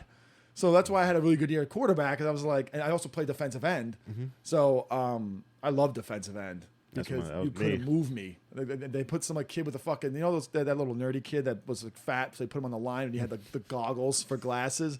That's who I always looked across. I'm like, and then one time, everybody has to play. I went to Division III the next year, and they knew how good I was in defensive line, so they put me on the defensive line again. So those people were fucking animals because they were like the bigger jock kids that didn't do modified. They did Division III. And what happened was the guard pulled, the left tackle pulled, and I'm like, oh, I'm going to kill this fucking running back. And the fucking fullback did a swing, rocked me right in my ribs, cleaned me out. And that after that day, my dad was like, we're going to get you rib guards because I didn't have them. The equipment back then was garbage. As a quarterback, I had the fucking single bar down the middle. I had a linebacker fucking helmet. The equipment has came so far. It's so fast. I was like, wow, this stuff evolved really, really quick. I still have like an old Pee Wee helmet from when I played in Jersey. And I look at that helmet, I'm like, this was supposed to protect me when I was like 8 or 9 years old. I still have a helmet from high school. I don't know where it is, but I would put it on. And I'm like, oh my God, like there's no cushion in here. Yeah, dude. And the thing was like, If it was like, hey, that helmet's a little too big for you. Now we think it's like all form fit. They go, the helmet's too big. Perfect. They take a fucking like pump and go. Yep, pump it up with a little air. Just squeeze in my head. How's your head feel? You got a headache? All right, you're good. It's like nothing. There's my little body, and this. It looked like I was like a 007 cheat. And it would take at least like 2 or 3 weeks for your head to even get used to that stupid thing. I think it was so uncomfortable. Even the mouth. First day every year, the first day that thing felt terrible. Dude, your ears hurt. Then they go, oh, here's a mouth guard. Now the mouth guards are like concussion proof almost. The mouth guard we had was like attached to a string, and you boil it because you have to bite into it to make it hold your teeth to it. That did nothing for you. People would chew them things down to nothing. Yeah, now it's like the equipment got smaller but more form fitting. Where like you're looking at. I remember the wide receivers getting yelled at for taking the knee pads out. Yeah, the thigh pads out. Yeah. You had to wear your cup. Now it's like you can wear your fucking chain. I don't even know if they're probably not even allowed to do cup checks anymore. They used to do that. Oh yeah, cup check. That used to suck. Cup check for. I don't know if you were on the team with me at the time. They would throw the ball at your nuts. Yeah, and then they would do like, that. oh, yep. I've had a coach that used to walk around with the little Louisville Slugger, the little mini bat, check you. So you would know if you didn't have one or not. Yep. Also, too, like I hated playing. I loved quarterback, but I hate doing under center because I gotta have that guy's fucking beanbag, that sweaty asshole on my hand. Like, think one about team, one heartbeat. It's okay. His dude, balls are your balls. But the thing is, like. Who was the fucking center? I'm gonna call him out. He never fucking showered. It felt like because every time, like after 2 or 3 snaps, I smell his asshole. I'm like, dude, like hike. Like they're like, why are you squeaking? I'm like, I can't fucking breathe over here. There's a musk coming off this dude. I can't. And they're like, stop being a prima donna. I'm like, fucking shower him. What the fuck was his name? I'm trying to think because we only played together for like a year or two. Yeah. So I don't know who would have been your center at that time. Oh man, it was. I remember actually a couple of times I lined up beneath the guard on accident. Oh my god, it's like a movie. And the thing is, like, I remember like this, like because the thing is, like they yell the numbers out, and you gotta look on your thing on here. So you'll do one of those things, and you're running back. You're like, oh, okay, here's the play, and then I'll like go underneath, and guys, what the fuck you doing? I'm like, oh shit, just violated him. And then other guys look at me like, you gotta touch my nuts, dude. What do you do? Way to violate the trust of the lineman. Yeah. So I did it a few times actually, and then they're like, he raped me. Yeah. It got to the point where they would stand up, and the moment I would like, my center would be down, the 2 guards would stand up, and they're like, this guy. I'm like, I got you. Fuck. It's like, what's your problem, dude? Just let me touch your nuts. I don't understand. Oh my goodness. But like other sports that we like, hockey, like they don't. Like hockey, you get banged up too. Yeah, I just played roller hockey. That was brutal. Boxing, boxing's all headshots there. That you can't avoid nothing. No, like even if you jujitsu or judo or anything like that, you're obviously it's not a lot of striking, but like you still like you get slammed. And you're gonna listen. All these sports, you're gonna get banged up, and you are going. Oh yeah, even basketball. Like if you go up for a layup and then they push you and you go like full speed. Like I've seen dudes. I mean, basketball's more fucked up for your knees than it is for your head. But like you could take an elbow to the head. You could take a head to the head. And, like there's plenty of guys out there are concussions, all that stuff. They got some aggressive defender players that they'll beat you the hell up out there. Dude, how many times I've caught an elbow like going for a rebound, guy coming down just. Right in the top of your head, and you're like, "Oh, okay, so that's Tweety Bird." Like, pretty much, and you're just like, "What just happened? Where am I? How'd I get here?" I've had plenty of fucking concussions, plenty of freaking concussions. I sucked at basketball though. That's why I was pretty good when I was younger, but I lost interest. Same thing. I played all sports when I was young, all sports, and then I was like, let's just play football. Football was my thing. That like I remember I played baseball was fun, but like. I wasn't allowed to play infield. Like the football coach was like, "You're not playing infield. You play outfield, and you keep your arms strong." So I played left field. So I'd always just try to throw people out at home. He just doesn't want you to be another John Elway. That's all. They're just trying to hold you back from your dreams. I guess. But with basketball, like I even to this day I could barely dribble. Like I could dribble, but like but I seen guys like I'll play a couple pickup games here and there. These guys are just like dribbling, they fucking explode, and then they're able to manage that ball. Like I don't know how it's possible. My job was throw the ball. It's like each age you have to break like past a certain barrier, or else you're just not that good to be playing anymore. Like, I you have to like it's like a chapter of each. It's like, well, I didn't finish this chapter, so I'm not gonna play the sport anymore because that next chapter is gonna be really hard, and I don't think I'm gonna be able to keep up. my job at basketball was to be the guy. They throw the ball, so like the good guy would throw the ball. Right, everyone would start going down court, and I would just fucking zip it to whoever's gonna go to. Because if they pass me the ball, I'm like, I'm not gonna shoot it. I'm gonna dribble twice. I'm gonna get lost. So I'm gonna stop. So I'm gonna have to pass it anyway. I might as well treat it like football and throw the ball around. So that's exactly what I did. I was a much better defender. My hands were big too, so I could fucking whip that ball. But I was this close to just showing up to one of my games dressed in a suit, looking at the coach. I'm like, dude, can I just do this with you? Come on, you're my friend's dad. Like, we can have a good time. And he's like, no, how about Just you become a coach, assistant coach? Just become a coach. Listen, they do it in the movies all the time. I'm like, how did you become an assistant coach? Who just said like, hey, just come over and just be a coach with me for a little bit? I'm like, how's that work? Yeah, I think even when I tried coaching my buddy Dave's kids team, my godson's team, but the hardest part about being an assistant coach, especially being like Dave's assistant coach, is like knowing when the games are because he don't tell you. So it'll be 11 o'clock in the morning on a Saturday, and I'm like kind of like just like getting my day started. And he goes, "Yo, we got a game at 1." I'm like, "I was on Call of Duty with you all last night. Never once did you mention." He's like, "Well, what happened was," I'm like, "What happened was that you suck." Listen, now you understand. Like when you were growing up and you started seeing all these that one coach that always just show up late. It's like, dude, that's where you been? Practice is almost over. I out him every fucking time I get to the game because I'll get to the game late and then he'd be like, "Oh, look who's side the show," and I'd be like, "Everybody," he doesn't tell me, and then it got more and more as the parents start to learn this guy. They're like, "Oh, he's a space cadet. Like he doesn't." Like I don't even, I can't even have words for this fucking guy. Love him to death. I don't think I could ever not love this guy. But if you think for 5 seconds that I would do anything with him that would require him to remember anything, Dave, before you're done cooking, turn the stove off. Nope. I'll put a reminder on my phone. Check the stove when Dave is done. He's so bad with it. But did you enjoy coaching at least? I love coaching. I love the kids. Dude, it's like such like an immediate.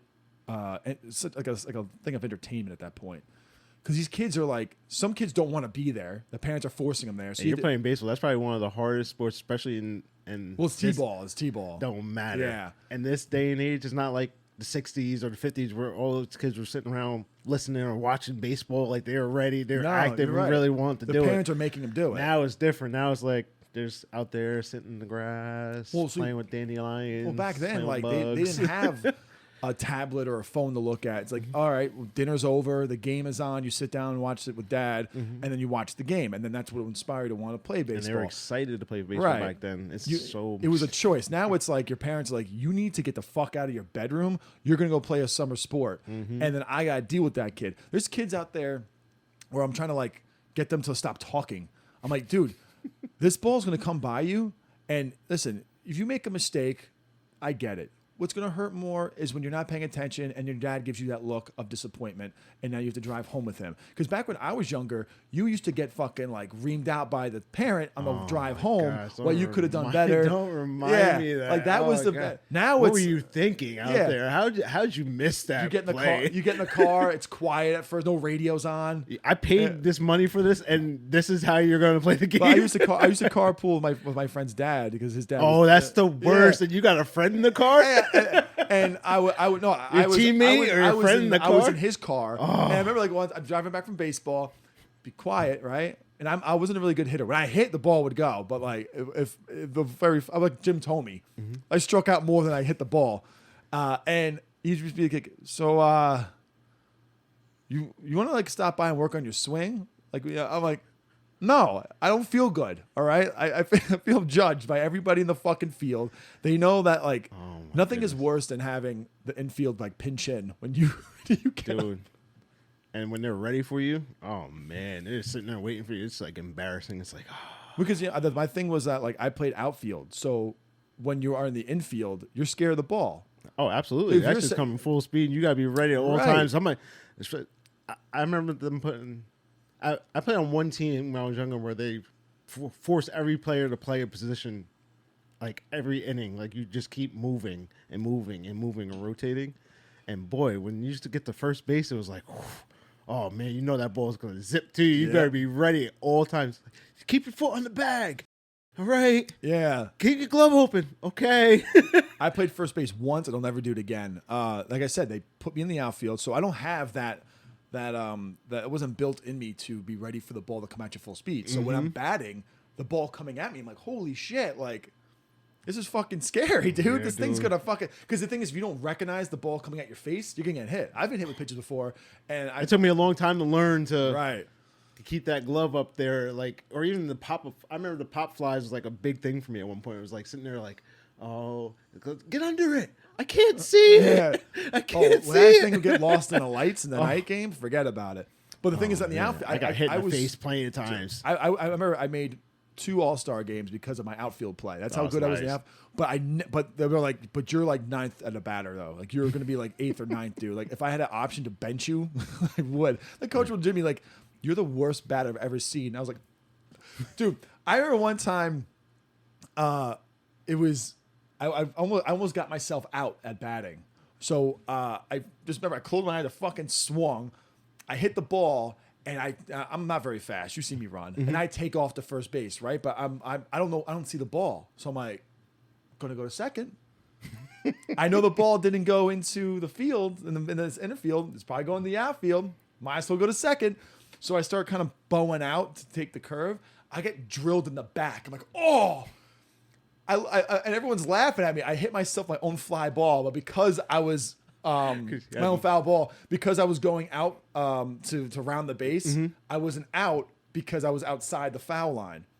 So and you couldn't see the ball, so you had no idea what was going on. So imagine how slow you have to be to hit a foul ball up in the air. Notice that you can't see it in the infield, so you're like, it's in the outfield, baby. To then get hit by that foul ball rounding first base, and then having to go back to batting, and then strike out right after. I just watched a softball game today. A guy hit the ball, and looking at it, he's like, it's a home run. So he starts running. Well, he's not even running. He's like jogging. He goes to first. I'm sitting here looking like, is this guy an idiot? The ball's in play. It's on the ground. The guy's over there picking it up, and he's just like jogging. They throw it in the second and tagged him out. He's like, the guy over there said it was a home run. They're like, the ump was like, I never said it was a home run. Even if I did, what difference what are does you it doing? make? Run. Everybody's like, stop. And he's like, just lollygagging. Yeah. I'm like, get out of here, man. Go sit down. But the thing now, I can't even yell at the kids. Oh, Like that's another thing too. I forgot. All these rules. Yeah, you can't. You can't even be like, go. And the kid's like, he starts to clam up. I'm looking for his dad. Like, what do you do with this fucking kid? There's one kid, Ethan, though. I want to coach so bad. I just don't have the time. Yeah, it's fun. I'd probably be too over aggressive. They probably get me out of there quick. Well, I got kicked out of flag football. Evan had the same issue last time. There we go. Well, before I go into flag football, so this kid Ethan, I love this kid. He wants to play, but he's so hyperactive. And I remember one time, I see him at third. I'm like, when the ball's hit, buddy, you gotta come home, right? He's like, yeah. This ball was hit, and the kids collided. The ball rolls into the outfield. I'm like, all right, come on. This kid goes full speed. I'm like, all right, slow down, and he slides, dust all over me. I'm looking at him, and I look at Caesar. I think his dad's name's Caesar, and his dad's like, the kid didn't have to slide, but he's like, he wanted to slide, and I didn't think he was gonna slide. Listen, he's running at home. I'm talking like I've never seen so much dust in my life. Listen, that's gonna be the one that's going to MLB. Yeah, no, he's awesome. Overzealous baseball player. I love like with being watching the kids and then you tell them to do one thing, they do it, and they actually smile that oh wow, I did it, and it's such a refreshing feeling. I explained that to my friends that have kids that play baseball. I'm like, yo, it takes time. It's hard, especially it's not like the old days where they're sitting around watching baseball as little kids and that's all they got. But the thing is, if it takes time, it does. But you have to be also if you're aggressive, not aggressive where you're like you fucking pussy, but if you're somewhat you let the kid know you did it wrong. Mm-hmm. You let the kid know, hey, you do this better, and then when you do something right, you're going to be happy. The kid's going to receive it as you being happy, and they're going to feel good. If you're always happy with them, they're not going to know the difference between when they're fucking up and when they're actually doing the right thing. When I played younger, like the whole team, everybody's parents would be mad at you if you did something Yeah. wrong. You were that kid. They're like, "What were you doing? Like, what are you thinking? That's you ruined the whole game." Yeah. I'm like sitting here, like, "Oh my god, we only played." You don't get the kid that cries anymore. Remember, like when you lose the game, one kid will always be crying. Like you don't get that kid anymore. And that kid, yeah, he's a pussy. Don't get me wrong, but like, he loves the game that much. Yeah, like you get that emotion out of the guy. Nope. Even with the there's one kid. I was like, because baseball takes a skill. Like that's like it's coordination. It's all coordination at that point. There's a skill there. And the thing is, like, you need to know where the force is at. You need to know like the strategy. Do I bunt? If I bunt, do I a drag bunt? Like, and I still hit the ball the same way I do since I was a little kid. Line drive right towards the pitcher. I'm going to hit you. Yeah. I'm going to hurt you. I used to hurt a lot of little kid pitchers all the time. Dude, this one kid almost assaulted another one. So like, I go, all right, buddy, when you hit this ball, remember, don't look at the ball, look at the bag, because you need to run through that bag. And I don't want you to stop either. I didn't know I had to tell the kid to drop the bat. So he hits the ball, and I go, go, go, go. He runs with the bat, right? And I'm like, drop the bat. And the kid winds up to crack the first baseman so he couldn't catch the ball. I'm like, no, no, no. So the dad comes and grabs the bat out of the kid's hand. I'm like, holy shit, I almost watched a murder from a fucking 6-year-old. Listen, that makes for a very interesting new kind of sport right there. Imagine that, yeah. You can run, now runners can run with the bat to defend themselves from the baseman. Oh, that's amazing. So my mom was dating this, was engaged to this guy a few years back. Engaged this guy a few years back, and he thought the bonding process would be with us if his two sons, his twins, were playing flag football. And he goes, I need a defensive coach. Do you want to do it? I'm like, yeah. He's obviously asking me to do it because he's trying to bond with me because he's going to be my new stepdaddy at some point. And I remember I was like, you can't tackle the kids, but if you grab that flag and kind of lower that shoulder, when you're doing it, that kid's not going to run to that side anymore. So I'm trying to think of how to make flag football aggressive for the kids. Our defense was dominant because we would grab the flag but push you to the ground, grab the flag. That just brings me back to like middle school, Washingtonville middle school flag football during gym. Yeah, it was crazy aggressive. It was crazy. You've got to throw. They'll throw like a drop kick, but grab your flag up and just kick you in the chest. People running through people so they wouldn't grab your flag. You'd run through them, drop a shoulder. Exactly. That's how I was raised to play flag football. Because if you're playing flag football, you're a bitch anyway. So you might as well be aggressive when you're doing it. Run through them. They won't touch your flag. They'll never try to grab it. Or you slap their fucking hand down. You fucking lay that fist into the forearm. You play chicken with them every time. Like, you want to grab this flag? I'm running right through you. So then after the second game, the guy Kevin comes up to me. He's like, you know what? We're good. We don't need you to be here anymore. I'm like, what do you mean? He goes, the parents are complaining the kids are getting hurt. And the reason why they're playing flag football is because they're trying to get introduced to football. I'm like, Kevin, you fucking fire me because our defense is like, and he's like, dude, like, I don't know what to tell you. I'm like, how the fuck did I get fired from a flag football gig? That don't even make sense. We were playing Bull in the Ring when I was like, but that's the new first year generation of kids. Pee-wee. It's like I'm thinking to myself like, this kid's gonna run to this side every time. He's faster, so if you punish him, he's not gonna want to run to the side anymore. Fucking punish him. You're playing flag football, you Mary. Listen, my girlfriend's son was playing flag football, and they have a league like the NFL, whatever players flag football league that end up becoming into a big tournament if your team is good. Right. And them boys play aggressive. Her son I was like, yo, run through them. They won't touch your flag. Just fucking drop it. They have to. Yeah, you obviously. I think I work with the guys like in the Skamook League, whatever it is.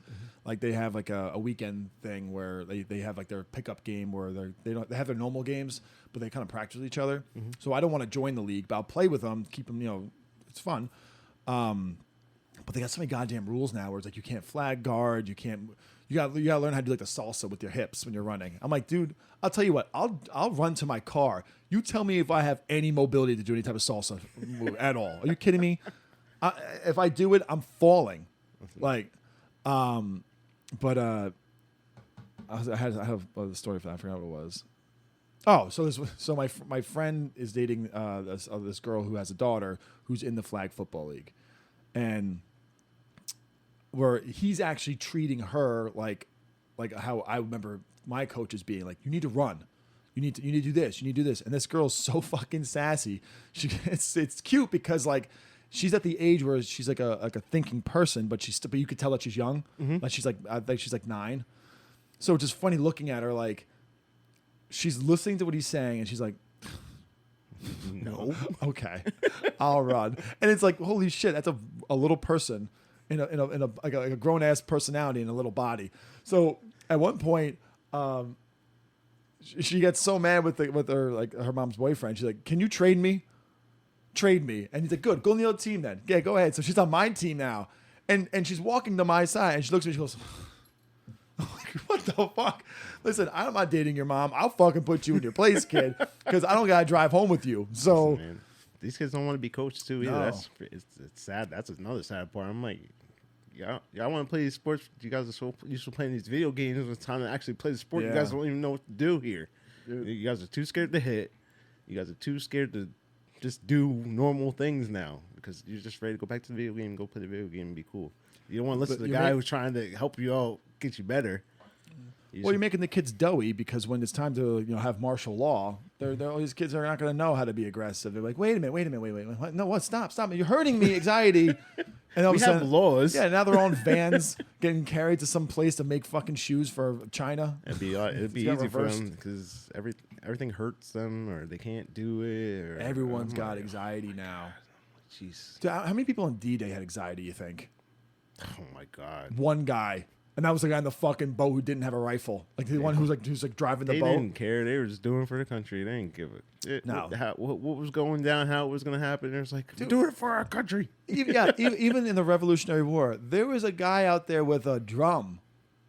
He wasn't armed at all. Me and my girlfriend were just talking about that not too long ago. Like the way they used to fight wars was just so terrible. It was just like, just go and die. Just stand. It was like the diplomatic way of like, yeah, we're within like 50 yards of ourselves and unwritten rule. 20,000 people. We're just all gonna line up and we're just gonna hold up. All the commanders are gonna meet in the middle, talk for a little bit. Disagree, talk shit to each other, go back, say, this is how you want it? Okay. We go back here. Men, are you ready? Yeah.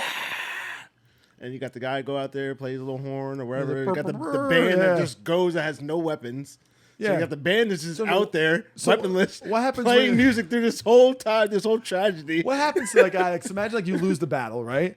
And they're collecting the wounded, and then you got the guys like, I'm the drummer, and he's like, play me something. And he's like, and he's like, not good enough. Musket to the face. Like, you spare that guy's life, or does he get to go back and practice with the band for the next battle? But there's literally like an art to war. That's the craziest part about it. It's like, look how far it's evolved. It's nuts. Like we were literally just sending thousands of people out there to get slaughtered. Yeah. And before that, I mean, I think the movie's embellished because I know I watched these things where it's actual like people. I'm not sure what they're called, but they're like specialists or they're like not specialists. They know of the craft or of like of the art of like medieval war. Yeah. Right. Like that's like their thing. They've researched historians. Yeah, and they're like not professional, but they get paid for it. Like they know what they're talking about. They're saying like they don't ever really run full speed into each other back in the. That's a movie thing because just walk. Yeah, well, it's like the thing is like if you run into each other, you lose the ability to like really kind of swing yourself. I forgot what he was saying, but he was pretty much critiquing sword fighting at one point, and he was saying like watching The Witcher, he was like, no one would do that. Like no one. Now that makes it even sound worse. Just imagine a whole bunch of just farmers and regular like the Civil War was just like Sam from across the road is like now he's got a musket and he's running low on ammo. Now so like shooting these cannons that they have no idea exactly how far they're going to shoot and where they're going to hit. Or it's going to backfire. And the best part is like they all stood in front of each other. They all got shot. And then if you got shot in like the calf or like anywhere below the knee, they're like, we're going to saw that off. Like, you're going to have to bite on a wooden fucking spoon while somebody holds you down and fucking inflicts more pain on your leg. Yeah, you go down to like Gettysburg and you get to like go into the museums and like they have like like sculptures, or not like they have like kind of like a reenacted sculpture kind of thing, and they're showing like the medical tents and how gruesome they were, and there's blood and shit. All they're working on somebody's kitchen table over some house that they like took over. Dude, everything. If you go to any museum that's got to do with anything before World War One, it looks like everything has tetanus. Just the things like even the spoons they had back then. It's like you put that in your fucking mouth. And just imagine they're fighting these wars for like years. And it's like normal to them. Like they're like, yeah, you know, we're on our 3rd year of war. I hope to win this for my son. Next, for all you know, this war's been going for like 15 years. Your son's in the war now. Your great grandfather's still fighting with you. Like this is nuts. He's fucking enrolled.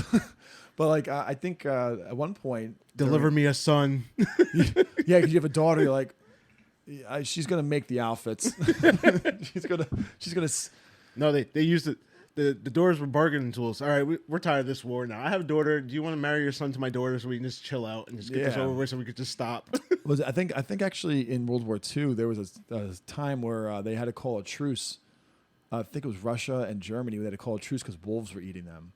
I believe it. Try to clean up the bodies. And like that, even like, yeah, well, think of that. Like, just imagine like, and that's what they did there. A lot of those other wars they did. They were like, listen, can we just like chill out for a little bit so we can like clean up the bodies? It's getting kind of nasty out here. Yeah. Let's just clean up some of these dead bodies. Can we bring some home or just stack them up, burn them or something? We don't want all this stuff. We're going to get disease. We kind of want to have a fair war. So let's like kind of clean this up. Listen, most of my guys got high ankle sprains. We can't have them tripping on bodies. What do you say? Stalin, and he's like, nah, yeah.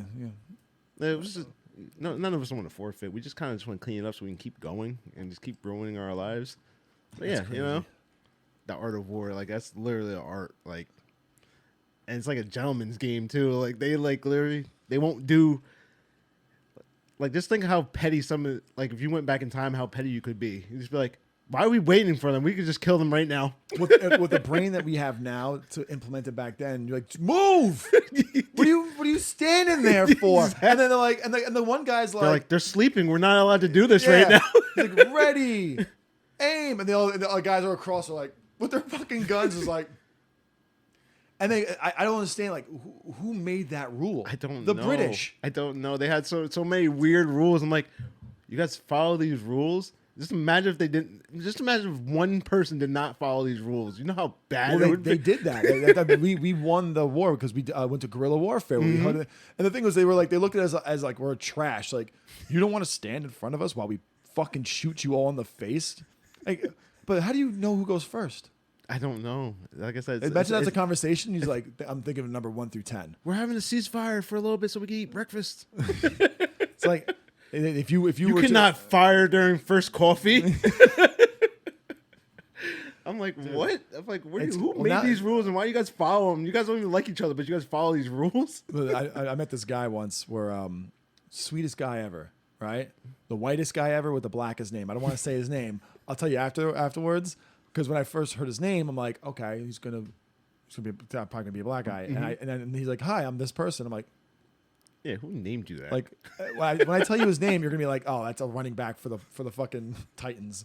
But it's sweetest guy ever, and I'm talking to him, and he's like, what'd you do? He's like, "Oh, I'm the military for most of my life." I'm like, "Oh, cool. Like, I don't know why my brain does this. Where I go, "What'd you do in the military?" Like, some people just don't want to you don't ask that question sometimes. Like, So then I used to hearing it. Yeah. So then he's like, "Well, okay, so I was a guy who would find the enemy." I would send the coordinates in, and then the enemy wouldn't be there anymore. Just like, wait, what? He's like, yeah, just find out where they're at, and then I'll plug it in, and then I press them with a couple buttons, and all of a sudden now a lot of fire happens, and they're all gone, and the enemy's gone. I'm like, so how many people have you murdered? In my brain, I'm like, you fucking kill people. And then he's talking about one time he was like, yeah, me and my. You're probably the only person outside the military that ever asked him that question. I don't know. And then he starts going to story. Excited. Then he's like, "Oh yeah, Mike. In my company, one day we're walking, and one guy steps on a landmine, so he in the air. And I remember one time we had to put his insides were hanging out, so we had to push him back in, and we had to put pressure on it, so we had to put like something on there, and we had to put a couple of knees on him, and then we're hanging out trying to get He's talking to me like he's like, yeah. So I went to the grocery store, I got some milk. Wasn't the milk I wanted. That's but, probably like a 10-year vet. It's just yeah, so no, used to it. And It's his job. This is my job. You know. That's just crazy. I did interview this guy Leslie one time, and he was saying how he was in I want to say he was in Ramadi, Iraq, and he did a tour in Ramadi, and he did a tour in Afghanistan.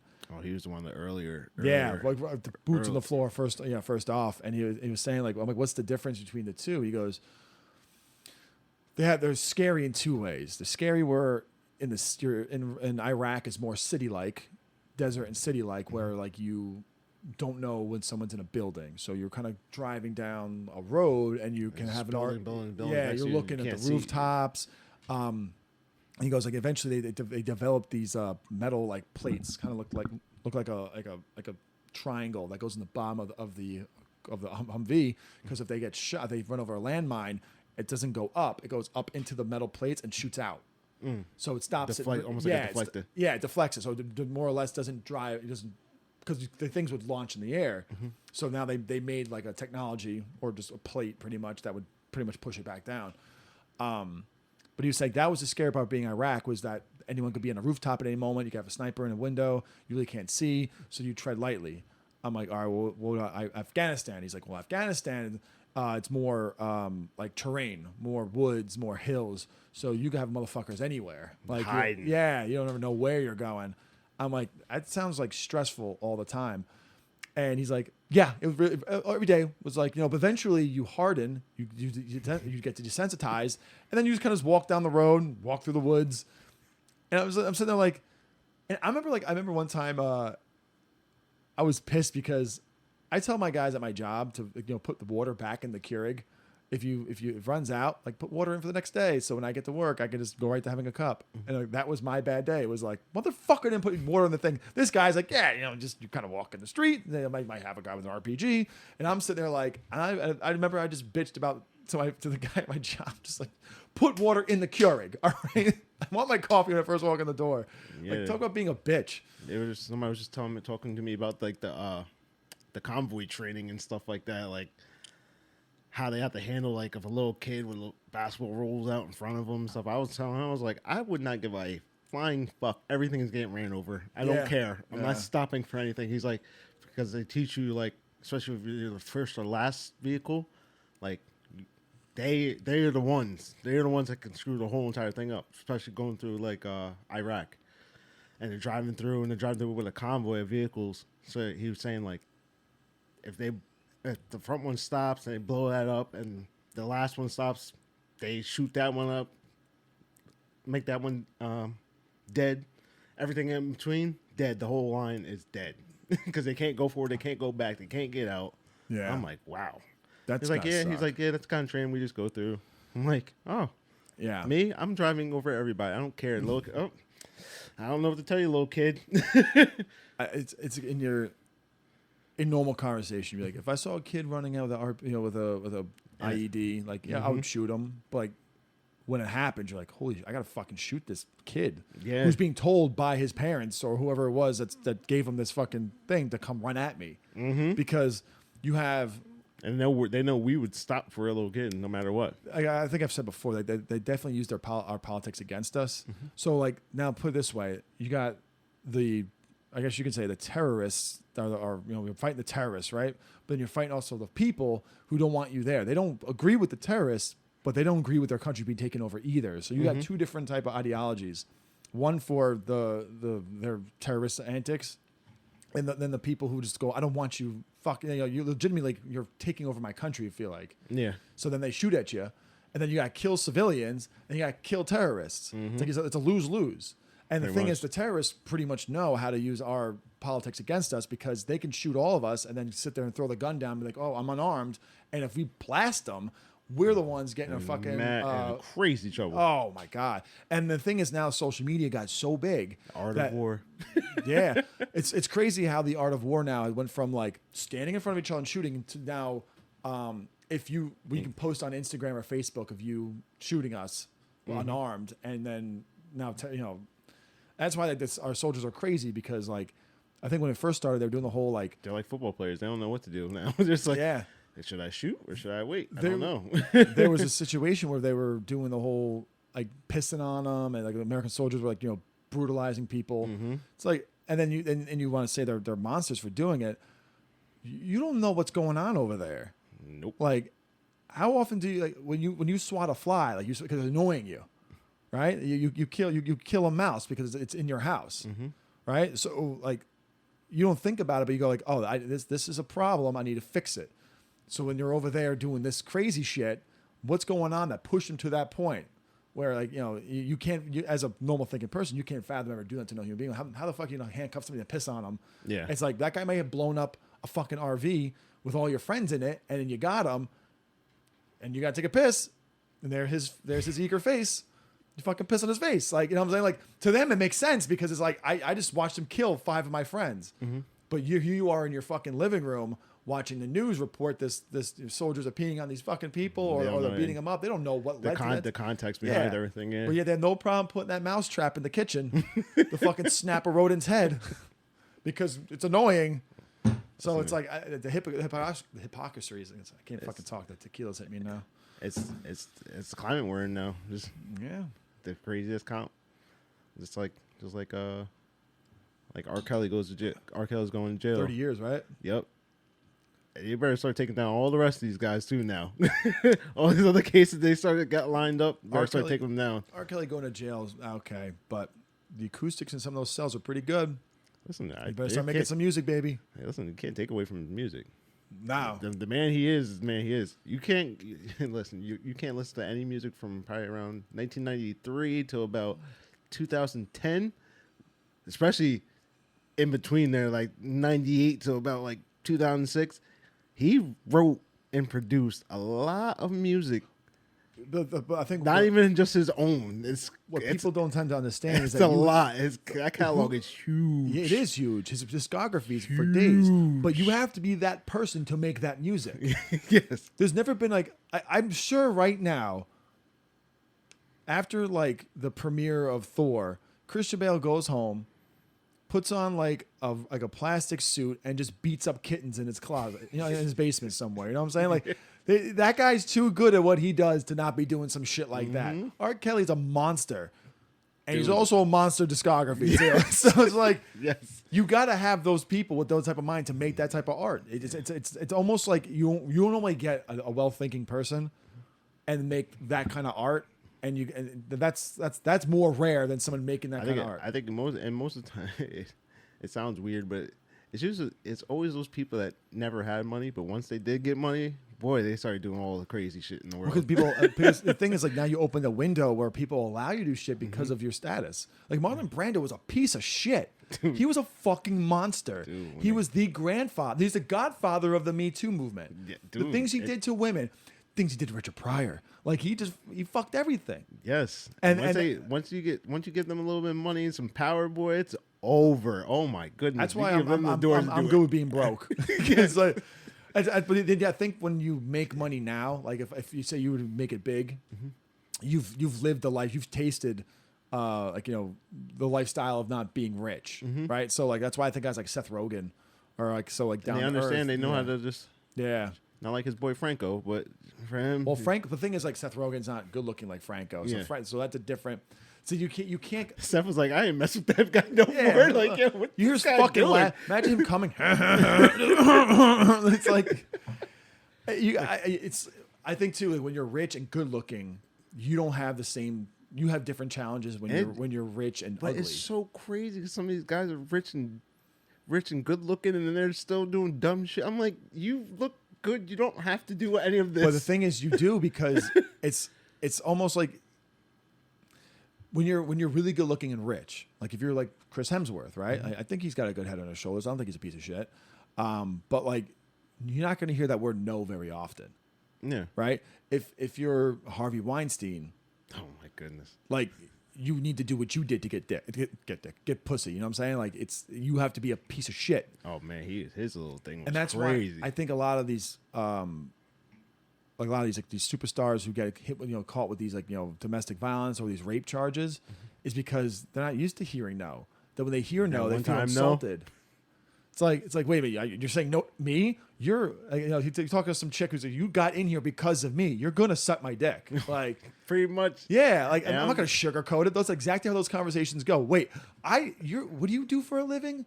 Oh, you're still working on your masters. You're gonna fuck me because I'm Pretty me. much, and that's what it is. And it's like, I get it because I'm a little person. I don't get it, but I'm just still in my head. Still in my head. I'm like, yo, like, why do you need to do that? I would want to be a fly in the wall for like a night at the club, because you know what? Most of the time, too. I don't want all those fucking people in my face. Yeah, no. If I ever make it big, I probably would be very much of a hermit crab. I don't think I would. Just don't turn into Johnny Depp. Millions of dollars in wine. Yeah, but the thing with sitting Johnny in Depp, your house, dancing around. You know what pissed Johnny Depp must be like? I don't go out. I found one chick, and she happened to be the worst fucking person in the world. Like, I don't go out to clubs. The dude literally goes nowhere. He sits in his house and spends millions of dollars on bottles of wine. Dude, you know what Amber Heard is like? Is like, you're going to the store and I got all the things I need, and you grab a thing of eggs and you go, they're probably fine. And you get home and like 3 of them are cracked. That's Amber Heard. He's just like, I should have fucking checked the eggs. Look at her. I'm like, sitting here. I'm like, there's no way this girl did that. Like, that's nuts to me. A blonde white woman? I totally could see that being a fucking possibility. Because you know the thing is too? I was like, this stuff is elusive. Like, how could you even look at yourself doing like this? What did your parents even say to you after this court case? If she was like a black woman or like a Dominican, she'd be like, yeah, I fucking cut his finger off. Fuck him. Then I'd be like, oh, okay, I can see it. For her, I'm like, looking at her, I'm like, because you know what? They pretty much like victimized her because obviously the women movement was a serious thing, but she tried using it for her evil doing, where she was like, oh, I'm a victim, I got hurt, I'm going to use this platform of this false. She didn't even write the article. I think someone wrote it for her or someone wrote about it, where she used that movement to project herself into a higher standing than she was at already, and she pretty much just put shade on the whole Me Too thing, because that's a lot of fucking women did that. They piggybacked on people's real problems, and they said, how am I going to use this for my benefit? Because people don't consider women to be people, I guess. Like you're trying to tell me because you're never. Yeah, Lizzie Borden status. No, she's a little girl. There's no way she hacked up her parents with an axe. And Lizzie Borden's like, yeah, I never did that. You fucking kidding me? The axe is right there. Like, like, you know what I'm saying? Like, listen, they know they can get away with it. That's why I'm the ultimate They feminist. could never do that. They couldn't possibly. They're delicate creatures. No, they're human beings, just like us piece of shit men. They're piece of shit women out there too. She's lucky, and Johnny Depp was lucky. He's Johnny Depp because he's not the guy that you see out doing crazy shit. He's literally just. He's not jumping. Weird. He just does weird stuff at his home by himself. He does weird things by himself, alone, away from people. He doesn't have to get caught in the public eye where it's like, oh my god, why are you doing that? Like, he's just doing it at home. So it's like, oh yeah, Johnny did something really weird today. Was he at home by himself? Yeah. Okay. Cool. Yeah, I saw Johnny. He didn't involve nobody else, right? Yeah, he's just doing some. Okay. Cool. I saw him buy like 3 jars of like big jars of jelly. Yeah, it sounds like he's probably going home. Yeah, he's probably headed home. I don't know what he's doing home, but it's gonna be some weird. Well, it's Johnny Depp, and then you got this girl, and you're like sitting here like, how? Why would you do this to Johnny? I'm sure he's not innocent though. I think that he probably did something. Yeah, might as well just finish the fucking thing. Huh? Clean it up. Don't save them little sips. That's 2-knuckler right there. I'm sure he's not a fucking peach. Mm-hmm. I mean, like I said, you get that kind of art that he provides. He's probably got a couple of screws loose, but I don't think he deserves what he got. Yeah, I knew, but I didn't know he had a really nasty little childhood.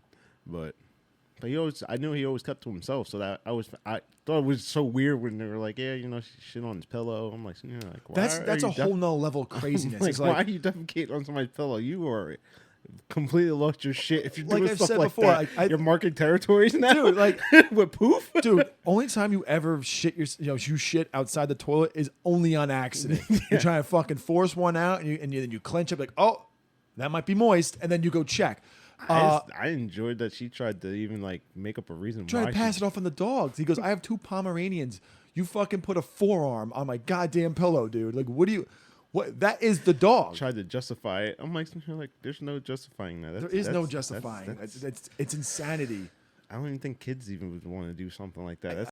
I've only time I've heard anyone ever like pissing anywhere is when they're fucking drunk. Or R. Kelly willingly. Yeah. That's about it.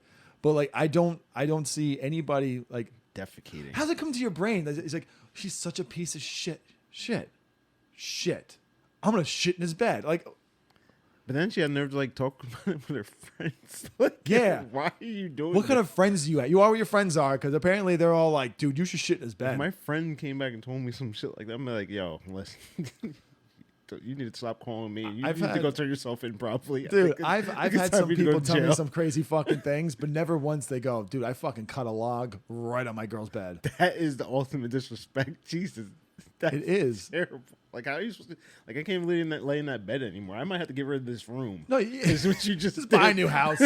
Done. New I might house. just close the door and just lock it off and make it a biohazard room because of what you did in there. It don't matter how clean it gets in there. Do you know what it is? I think that he should now, as you know, payback, like in part of the settlement, he makes the money off of whatever he makes off of her, and then he gets to go to her new home, which is probably going to be purchased by him, and he gets to shit on her bed, and then she has to sleep in it while watching all the Pirates of the Caribbean movies, and then until all 1 through fucking 9 are done, can you leave that room?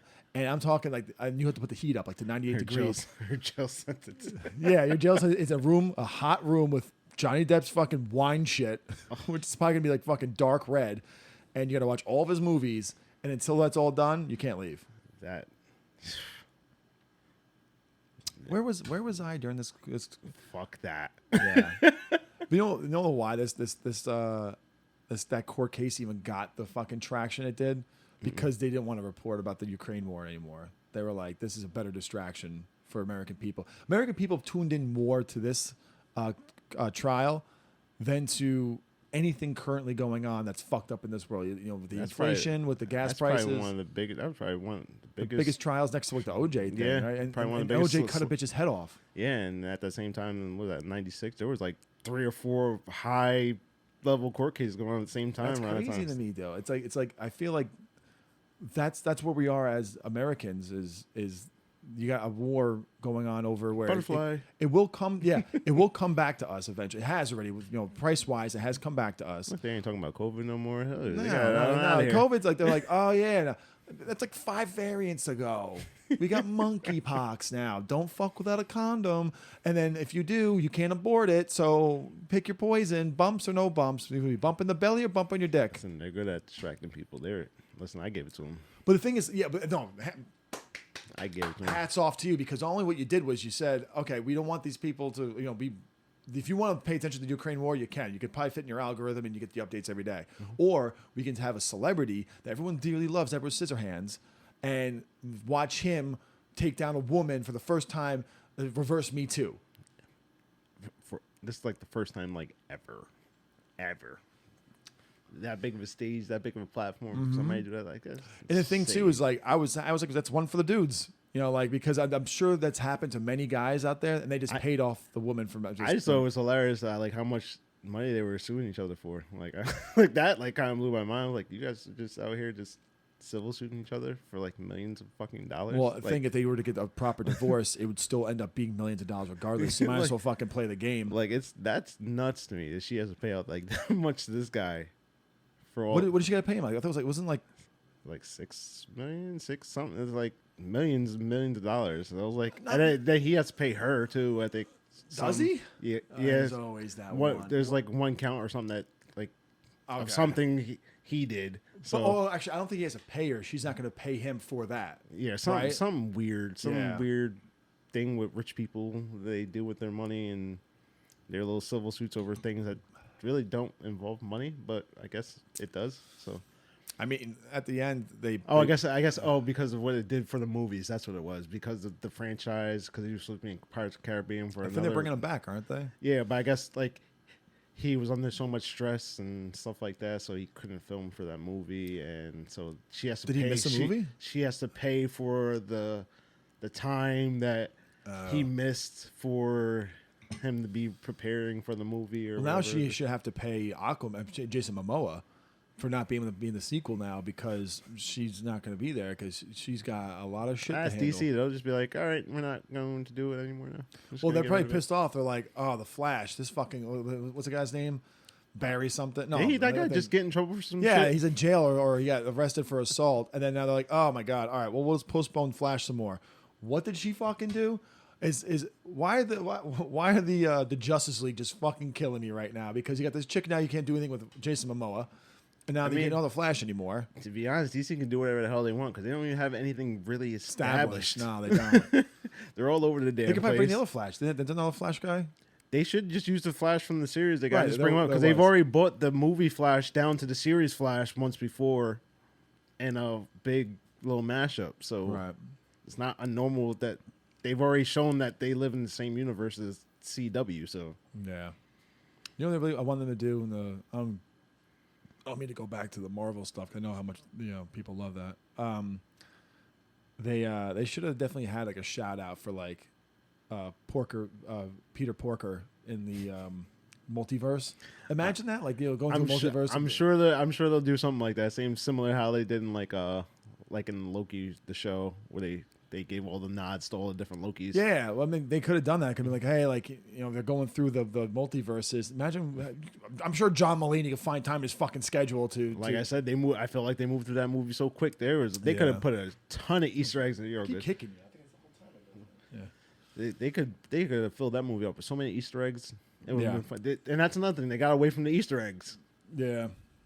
Good Easter eggs, at least. They used to do good Easter eggs. Now they just kind of like give us like these big foreshadows. Like They're gonna have to figure we something kind out of now. know With we kind of know these movies are coming, so why don't you just give us Easter eggs? Yeah. I don't know. I'm interested to see what comes next. I think it's Guardian of the Galaxy should be up next. Yeah. Hopefully, if it doesn't get pushed back again. I think that movie was supposed to be out like 3 years ago. I'm telling you this now. When Johnny Depp does go back to the Pirates of the Caribbean, that will be the biggest movie, probably from like maybe the second one. I know the first one was a big release, but He's gonna have to lose a lot of fucking weight. He got pretty big during this big time of stressfulness. I'm sure he could. He didn't even look like him, so I'm like, is that Grandpa Johnny Depp? He looks out of shape. After this whole thing with Amber Heard, and now Johnny Depp is back at the Pirates of the Caribbean, people are gonna be more excited, more probably better writers, better directors. And I get it. I bet you they'll give a little nod to the court in that movie. They are going to imagine that, like they arrest Jack Sparrow, and he's like, "You're back," and he's like, "Yeah, yep." That's what they're gonna do. Yep. They're gonna nod something in there. They're gonna put something in there. Right.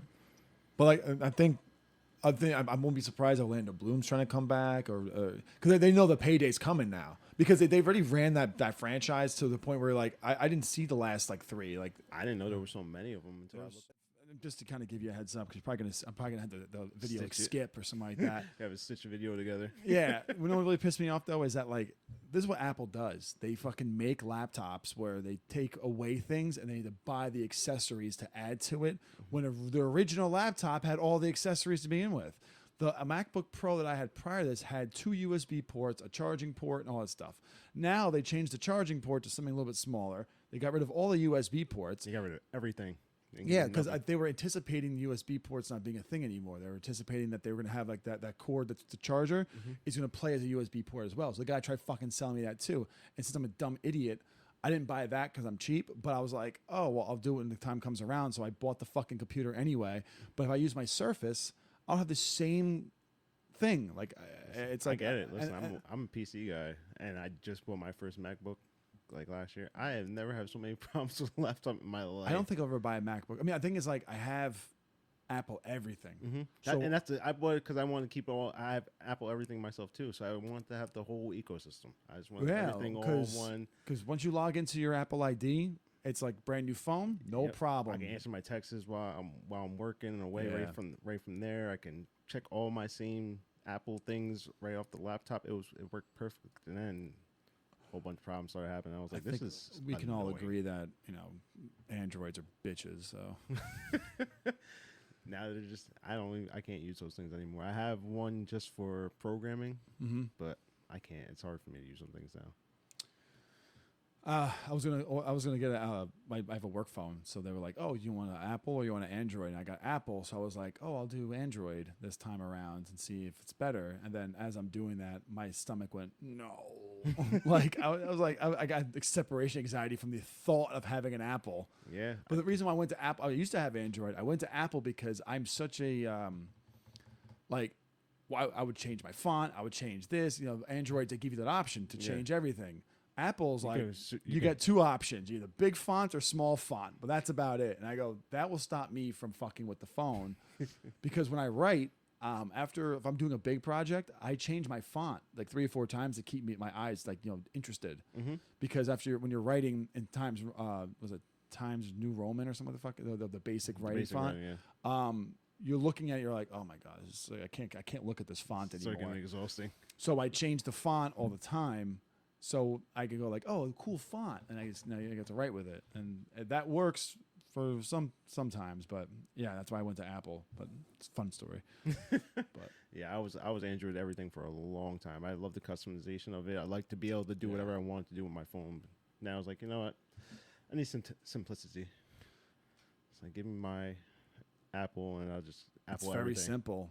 Yeah, it's like, almost like if you join Apple, you join like a cult. Yeah, pretty much. I mean, like we're better than you, cult, kind of a thing. That's how I feel sometimes. It's like, yeah, we're just better than you. Listen, everything works and functions fine.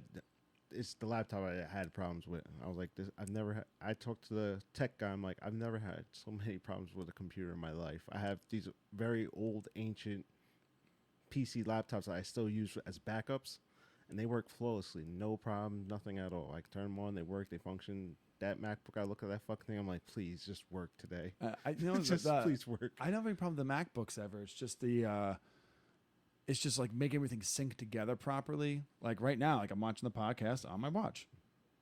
I was. It froze. It might have delayed itself. Yeah. Hit the crown button. The crown? What's that? The little spinny thingy on the side. Yep. Now reopen it and see if it'll come back. That's so cool. It's like connecting to the camera. If this thing fucking bailed out on me too, I'm gonna be really pissed. I'm not gonna lie to you. I highly doubt it.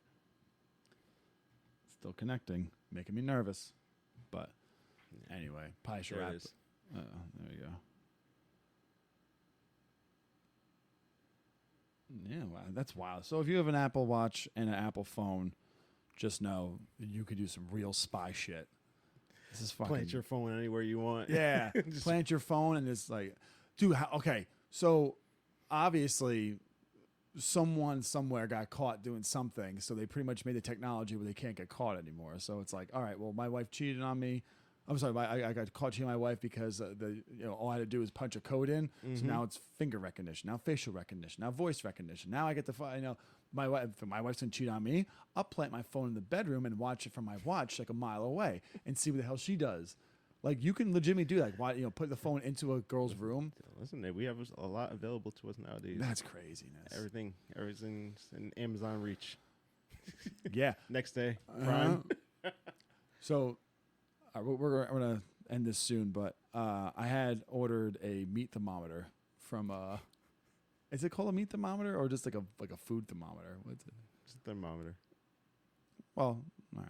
I ordered a thermometer where I could stick in my meat and put it in the oven, and then through a Bluetooth tell me how hot the meat is. Oh, you got one of the fancy ones. Yeah, I dove into cooking, so I'm curious to see. And so I fucking ordered it, right, and it says delivered. So like a bitch, I'm fucking excited to go home to go look to play my meat thermometer, and I get here and it's nowhere to be fucking found. So now I'm like, Amazon, you lied to me. So I message Amazon, get a hold of fucking Ahmed, whatever the hell it is, who's awake at this hour, and I'm like, dude, like, where's my meat thermometer? Can I help you? Listen, I appreciate that everyone has an opportunity to get a job, but like At what point do you go like, how thick is his accent? Like, because already if you speak normally, I can have a hard time hearing you as it is. Hello, what is your name? Hello, TJ. Hi, how are you? Like, hello, Mr. Nolan. How are you doing? I'm like, I'm fine. How are you? He goes, I'm good. I'm like, well, actually, I lied to you. My fucking package is missing. I need to find it. Oh, that's terrible. Dude, they act like it's the worst thing in the world. Like, I feel like a fluffer. Where Well, I'm here to help you. And the girls, girls are like, that's the biggest dick I've ever seen. That's how they act when you call for Amazon. They're like, oh my God, give me a second. I have to think. Are you going to be okay? They're so dramatic. Yeah. It's crazy. I hear the guy drop the phone like, motherfucker. Pick it. Just like, I've gotten to the point where as soon as I call something like that, I'm like, just escalate it, please. Please Yeah. just escalate. I don't want to have to yell at you. You're being way too nice. well, because it came from a third party. They were like, we can't do shit until 10 days after the delivery thing, whatever. I'm thinking like, it's like, so you're saying that I might get my refund? He goes, oh, you get your refund, but the thing is, if it doesn't show up in this time, we'll issue the refund. I'm like, I'm doing everything in my body to not lie to them that it doesn't show, because it's a $100 thermometer. Mm-hmm. So I'm thinking like, if I get 2 of them, No, they don't care. I know, but like my conscience is like, dude, this is bad karma. Dude, 'cause I always believe I do a bunch of good karma so I could do bad karma or bad shit, so I can offset it a little bit. Like, How it works. we need to. It's totally how it works. That's not how it works. I do. It's like the art of war. There's rules that you can't see. I do nice shit so I could do bad shit. Well, not that I want to do bad shit, but if I do something bad, I like, I held the door open for that person the other day, so that should bounce out, right? That's not how it works. There's an art to it. What's the art? I don't know, but there's like unwritten rules you can't see. I'll so like if It's just like we were just talking about before. Those guys would just say a word, be like, "We cannot fight during dinner." It's like, but we're like 5 feet away from each other. We can literally I don't roll during Shabbos. Yeah. Like, there's an art to all of it. You just can't just make up your own rules. You have to follow the invisible rules for it to work properly. I believe I can. And I'll continue to do this because it hasn't failed me yet. Oh my goodness gracious. And you know what? All this voodoo shit, like the whole karma and what's landed me? Mm-hmm. It landed me a Super Bowl win. Exactly. What's your horoscope, though? What do you mean with a horoscope? What's your horoscope for today? Did I you haven't read paid it? attention to that. No, I brought a witch doctor in to tell me who's doing the Super Bowl. She said the Rams. And God. I'm trying to get her to come back on, but I don't think the show got her very popular, but she's busy as fuck ever since then. And I'm trying to think because the moment I won the Super Bowl, it wasn't congratulations, TJ, you won the Super Bowl, because I was out there with the guys grinding. It's what's that chick's name who predicted the Super Bowl, because now they want to pay for her services to do the tarot cards. You've been here before. I know I've been here before. I'm saying like it's crazy that this girl legitimately predicted this, and then like, and then now all of a sudden you guys had everything. Listen, we knew you guys were gonna go far. You guys had everything besides the quarterback. You guys went and got Maddie. We got the quarterback, man. Why are you wiping your face with that thing? It's fucking hot in here, dude. You've been here before. I know. It's just hot in here, man. Oh my God. Fucking. Both of your teams have championships. You are fine. You've been here before. Your Red Sox have been there. Your Rams have been there. You're fine. You're good. You're not in some struggle franchise that's been terrible for decades and decades. Not anymore. I will tell you this though, it was very emotional afterwards. Oh my Dude, God. the photos. I'm actually scared to post the photos after the Super Bowl because I was bloated. My eyes were bloodshot. Like I look like shit. I want to post. I took pictures of me after the Super Bowl with my balloons. Balloons. Because do you see the balloons?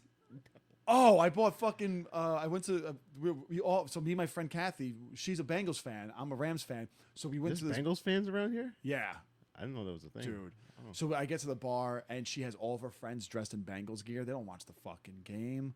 So I knew she was gonna go above and beyond because she went and got an inflatable fucking Bengal tiger. Wow. So I went to in. Party City and I bought a shit ton. They had Super Bowl balloons for the Rams. They had a Rams balloon, a Rams helmet. That's actually all my car still. I got to fucking put it in a frame somewhere. And I showed up. So I showed up to this bar with all these balloons.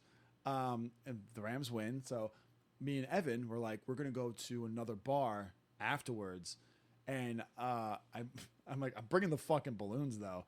I pull up to the bar. I walk in there. I got all the balloons just with me, and we took pictures with the balloons. But like, if you look at my face, I'll show you afterwards when I get the phone back. I'm destroyed. My face is puffy. Like I look like shit. I look like I was at the game, like in the game. I look like CTE finally kicked in. You've been there before. I will This be is there. not your first rodeo. I will be there again. Oh my god! I will be there again. It'd be one thing if you're like a Bills fan. Them poor people lost Oh, fucking yeah. 4 Super Bowls. That would be in a that's row. first thing. That's game one for us. That's how going they to- should. They should look like that. You shouldn't look like that. You guys. You should be looking at it like, yeah, another one. Well, it's rough to lose to Brady twice. Listen, All these Giants fans in New York fucking hate Brady. But you got to understand that loss was different because that was a passing of the torch. That was different. That was different. That was two Super Bowls in a row. Listen, that was Not in a row, but like that was Kurt saying, "Here you go, young boy." And then he it's fucking your wreaked turn. havoc for 20 years. It's your turn now to take over the whole entire decade and just constantly. And then we get and then play with your ex teammates' kids. and then you get Jared Goff, who can't close his mouth. This is Jared Goff in every interview. I'm Jared Goff. Like that's what he fucking sounds like. Listen, he'll get to the promised land. And then of course his fucking girlfriend is beautiful. So some beautiful chick fucks that moron. Listen, he'll get where he's got to go. He's just, he was definitely not the fit for you guys. He was for a little bit. Yeah, And then Sean McVay really made him into a quarterback. And then when he left to go to play for the Lions, didn't win one game till like week 13 or something like that. That's a hard franchise to win in, man. They got the pieces. They just don't have the coaching. Their coach was threatening to bite people's legs. Remember, like he was like, "We're gonna bite them in their ball sack, and then we're gonna take their Komodo dragon skin and peel it over their fucking face." Listen, we ran out of coaches, so there's not a whole lot to choose from NFL coaches right now. Can you imagine how crazy it must be to be an NFL coach like Sean McVay, and all your friends, because of you, all your friends get hired as like head coaches for association. That's insane. Listen, that's Good for him, bro. Good for him. Bill Belichick, Bill Parcells, Yeah. Andy Reid. It's freaking crazy little trees they got. Nuts. Wait, didn't Bill Belichick play coach for the Giants? Yep. And he won a Super Bowl He was on the defensive Giants? coordinator. Yep. Yeah, so he won. Yeah, so LT, one of his favorite players. Who the fuck wouldn't say it? Do you know who LT's not one of LT's fans is probably Joe Theismann? Yeah. And also, what's his name? Giants old head coach. John Fossil? Nah, not Fossil. The other one. The one that won 2 Super Bowls with them. He went to the Jaguars. The Recently? head coach, Coughlin. Coughlin Tom Coughlin. Yeah, he was also from Bill Parcells too. Oh, really? Yeah, I think he coached on that either the Giants team or the Patriots team. One of the two. Yeah. Yeah. I'm gonna try to get that girl back on. Do another tarot card reading She's before the season she's starts. not gonna say the Rams are gonna win this year. Who knows, man? Who knows? If she does, I'd be like, listen, don't fuck with me, okay? Because apparently, according to, I mean, I didn't say this before because the breakup was so fresh, but like she said that the moment I get my life together, the Rams will win the Super Bowl. So the first things first, the reason why that tarot card even happened is because she does tarot card readings, obviously. But she was like, so I asked her about what's my love life going to be after the breakup. So she broke down everything between how the girl's going to be. Because I didn't bring this up because the breakup was so fresh. I was like, I don't want to, put that out there and be a dick. So I'll bring it up now because it's been a year. I was like, what's my love life going to be? And she's like, you're going to meet somebody who's fucking, fire hot. She's going to love everything that you do. She's going to be supportive. But you're not going to meet her. You're going to meet her out, but it's not going to be at a bar. It's going to be like somewhere not at a bar. Did she say it had to be a girl? Oh shit. We'll wait till my meet thermometer comes in and we'll fucking figure that out. And I was like, oh, okay. And you hear that, you're like, okay, whatever. So that's when I asked, are the Rams win the Super Bowl? Because if they didn't win the Super Bowl that year, I knew she was going to be that the whole thing's full of shit. Oh my goodness. That's how that came about. So that wasn't like, I pulled you in to tell me about the Rams Super Bowl. She gave me an actual tarot card reading about my love life And to prove that it was a true reading, I asked if the Rams were going to win the Super Bowl, and she said yes. So when they won, now I'm like, oh shit, like where's this girl going to fucking pop out of nowhere? And the thing too is that like people who actually knew that story, like, you know, I didn't put it out there, so people who actually knew that story were like, oh fuck, you're going to meet some hot chick soon, aren't you? And even like her, she was just like, when I saw her, she was like she had such she what's that term? You're gonna see she's gonna be like, well, the Rams are gonna have a very terrible next 20 years. Dry spell. I got it. Don't worry about it. TJ's gonna be one of them guys on a ventilating machine trying to stay alive, waiting for the Rams to win another championship. Oh no! So when she saw me after the Super Bowl, she had the hardest flex ever. She didn't say shit to me. She's like winked and like just like continued walking. I'm like, fuck, dude, I don't like that. Like, that was the hardest flex I've ever seen in my life. Because it's gonna come back to haunt you. She's gonna be like, you remember that tarot card reading we had? That cost. There was a price to pay for that win. Yeah, it's like you get to meet this hottest girl and she's gonna love you, but she has a dick, and it's a he the entire time. Now you're gay. And I'm like, no.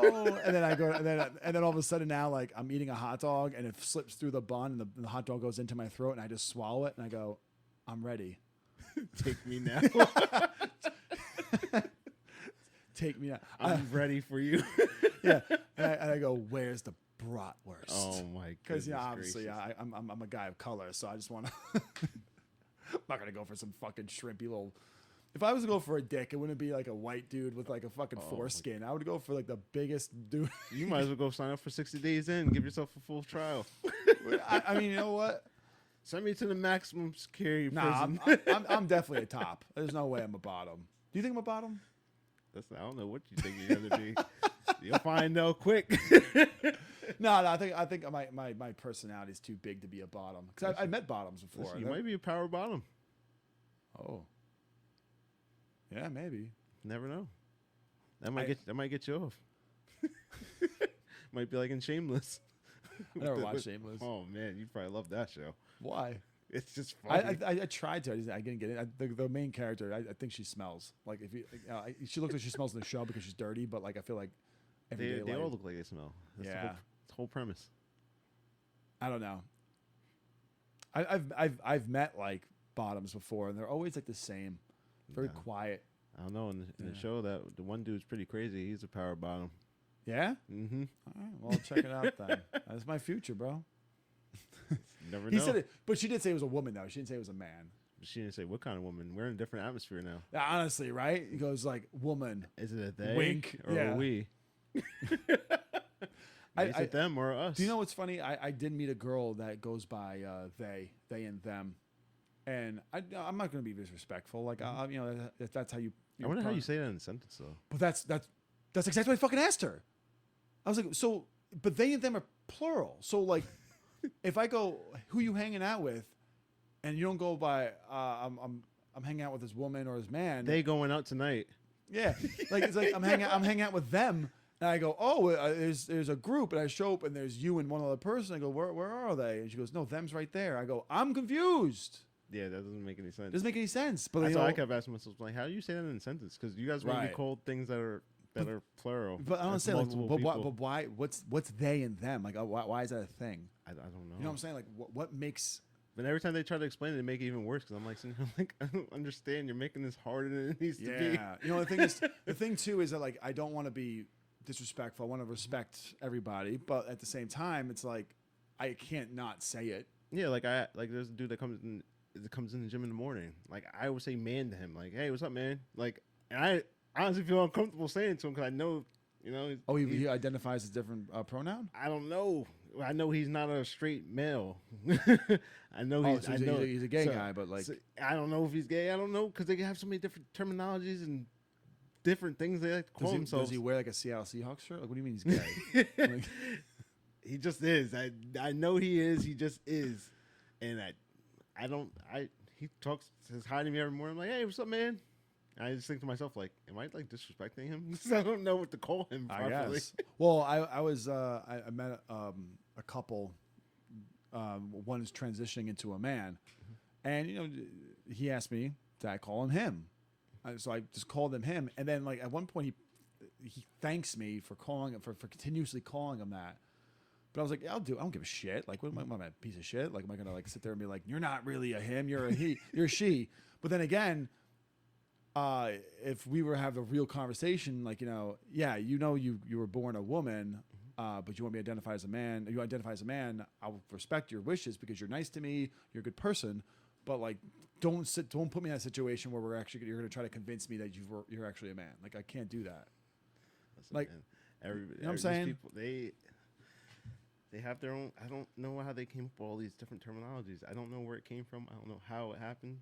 But either way, like I said, I will respect your wishes. If you're good to me and I respect your wishes, I don't care. Like, yeah, I but don't put me in a situation where we actually have to talk about it, because then I'll be straightforward. Like, it's not possible. That's a difference. Because like it's the same thing comes down to conspiracy theories. They can flip every little thing you throw at them, and I don't know how they do it. And they just find the information and they can just flip it. I'm like, sitting there like, how'd you use the information against me like that? Where'd you find it? So let me ask you a question. Like, if you, I don't know if you know, I'm white. Did you know that? Mm-hmm. Okay. So if I identified as a black man, what would you say to me? I would say no. Right, but why are you being a bigot right now? I don't know. No, I'm saying like, but you're not. But you're not. Like, Yeah, I'm saying, like, from what I see. because I'm a white man. I identify as a black man. I think a lot of sound like the lady from the NAACP that was ahead of it, and she was a white woman. Oh, okay. She was a white woman. They thought she was black. Okay, but she didn't identify as a black woman. I think she did. She had a black husband, and she had mixed babies, and she used to do her hair in the braids and wrap it and all that stuff, and everybody thought she was a black woman. I know she was a white woman. So it was like running the NAACP. It was a Clayton Bigsby situation. Want to see my face? Yeah. All black friends. Nobody ever questioned it. She put the darker-ish makeup, so she kind of looked tan, but she definitely looked white to me. What? And I was like sitting here like, oh, like she wasn't like doing like dark. She just almost like a bronzy tan look. And okay. But she did the hair. So, but that's the thing is like, so if you could identify as a man or a woman, when can you start identifying as different races? I don't know. That was one of the arguments during that whole thing when that happened. When you identify as a different age? I don't know. That's true too. If I was 18, I'm 21, bitch. Don't fucking tell me otherwise. I feel It's 21. True. Send me the beer. The argument's there. Yeah. The argument's there to be had. You know what? I think this conversation always comes up in this show. We always because it's a different perspectives all the time. Because where we're at. It's where we are now. But I'm saying, like, the person I met, like, he was a really cool dude. I will call him he as long as he says I'm still a him. I'll call you he, him, whatever the fuck you want. But I can't agree that you really are a man. I would agree that you feel like a man, that your dysmorphia it takes you out of place of being a man. Sure, I totally support your feeling there, but I will never ever sit there and say like, yeah, no, you actually are a man. And I think he knows that too. Mm-hmm. So it's like I know I was born a woman, but I feel like a man. I'm a man. Like, okay, good.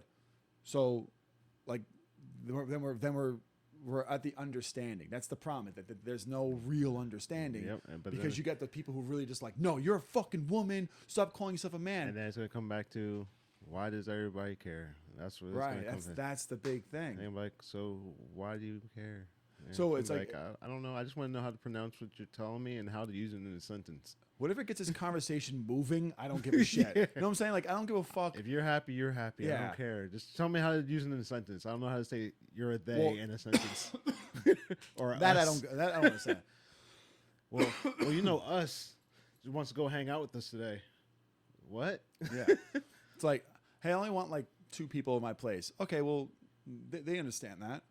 No. I need only a couple of you need to come over. No, they get it. Who the fuck is they? One person? Don't get it. I don't get it. I would just. But the thing is too, like, there's no real explanation that can convince me to call anybody they or anyone's pronouns could be they or them. Like, there's nothing that you can say to me. And not even an argument I've heard. I'm I have not. I have not ran into having to call anybody with those pronouns or anything. Well, I just always just feel uncomfortable with the him or the her. That's where I'm at. That's where I stay. That's where I'll I stay get there. confused. I'm like, If you ask me to walk you so like a dog, we're gonna have a problem. I know you're lesbian or gay, so do you want me to call you a he or a she? Which one we going here for? What we doing here, bud? But that's exactly my point, though. It's like I don't want to be offensive, but I also want to be like realistic with you, because if for any reason, if you want to go by they or them and I call you he or she in accent because you didn't tell me to call you he or she, you told me to call you they or them, and that's not like a thing in normal speech. Yeah. Like I guess I use those references because they don't refer to a male or a female subject, so I get probably why they would use that, because it doesn't determine you're one or the other. Right. And that's always their biggest argument. I'm not, especially now with these extra things like binary and all these other things. That's where that starts to happen, because now you got the people doing, you got the guy doing gay things, but he doesn't want to be called the gay because he's interested in men, but he likes women. Makes it bisexual. But that's not a thing, so it's whatever the other word is. And he dresses like a woman, but he enjoys females, but he's attracted to men. So let me ask you this, though. There's a whole bunch of little loopholes. I'm like sitting here like, why do we have all these loopholes? Why can't you guys just be one or the other? But I get it. But that's your thing. You let me know how they handle it. I'm not gonna sit there and have you speak for everybody, but is this like a typical white thing? Do you see black people or Spanish people have this? They had the same problem. They had last year or 2 years ago they had they tried to do it on the radio. They had a few different people up there. They were explaining this whole thing, and it just kept going around in circles because they were like sitting there like, so you want to be called they, or who's they and who's them? Okay, and they're like, well, no, a they is not a them. And I'm like sitting there like, well, okay, so how about a us? They're like, well, us is different. I'm like sitting there like, wait. Why is it there's different ones to the words now? I'm like, how are we supposed to know that? How are we supposed to treat you if we don't know how to do it? And there's so many different adjectives and pronouns. I think it's like one of those frustrating, like they don't know how to. There's no way to really explain it. Yeah. And then it's like a feeling that you can't really explain, and that's where the understanding needs to happen. Is like they can't. But they also can't get offended if we don't understand. You guys can't even explain it to us. So what are we supposed to do? I guess, yeah. Give you high fives? But I don't know. like, hold on. So if the black community makes up 16% of America, what's the percentage that makes up of the they them? Or That's transgender. It's gotta be tiny. Yeah, it has to be tiny. It has to be tiny, but the same thing. I talked to my girlfriend. Like, we might feel some way based on percentages that's looking at it from like a political standpoint, but then when it's right there in front of you, it's a little bit harder to handle when it's like right there. You got a group of 5 of them. I think it'll be like, but also too, like if I was to identify as a black man, like I think people be offended. Like you don't go through the things that we go through. Like, I could tan as much as I want. I'm not getting pulled over. I don't hit that shade. Look up a few of those. Like those are some interesting things too. I've watched a doc and I don't remember what it was, but it was like people identifying different races. Like it was nuts that people were doing that. I was like, wow. I was like, this is really a thing. Like, yeah, people really identify as different races. I was like, whoa. How do you feel black? I don't know. You know what I'm saying? Like if I can can say I can see how you could feel feminine. I can see how you could feel masculine. Never was like, dude, I just feel black today. Just like when talking to when you talk to a youth, and I can talk articulate sometimes, so they'd be like, "Oh, you sound white." So it's like, what is white supposed to sound like? Educated. That's the first episode I had. I legitimately had Kenny come on. So I was like, so I speak articulate, so that makes me white. Yeah, that's such a fucking insult, right? Like, what do you mean? So I'm not. So you don't want me speaking my normal tongue because it might make you feel a certain way. No, but then if I speak articulate, now I'm being too white. But I mean, so I can't speak proper. I've met so many black guys who love fucking anime. Mm-hmm. So now that no longer was a white thing. Now that's everyone's everything. Yeah. That's the one pet peeve I have, because the first episode was the BLM episode. I brought Kenny on because he's probably one of the most like educated. Yes, Kenny's super smart. Very super smart. And So he can't be black because he's very smart. No, dude. According to how that is, like, if you are a person of color and you speak articulately and you are educated, you speak white. I get there. I think when that's being said, that's from a jealousy point of view. That's what I think. I think so too. I don't understand. I can fall in different circles and speak a certain way because I know that's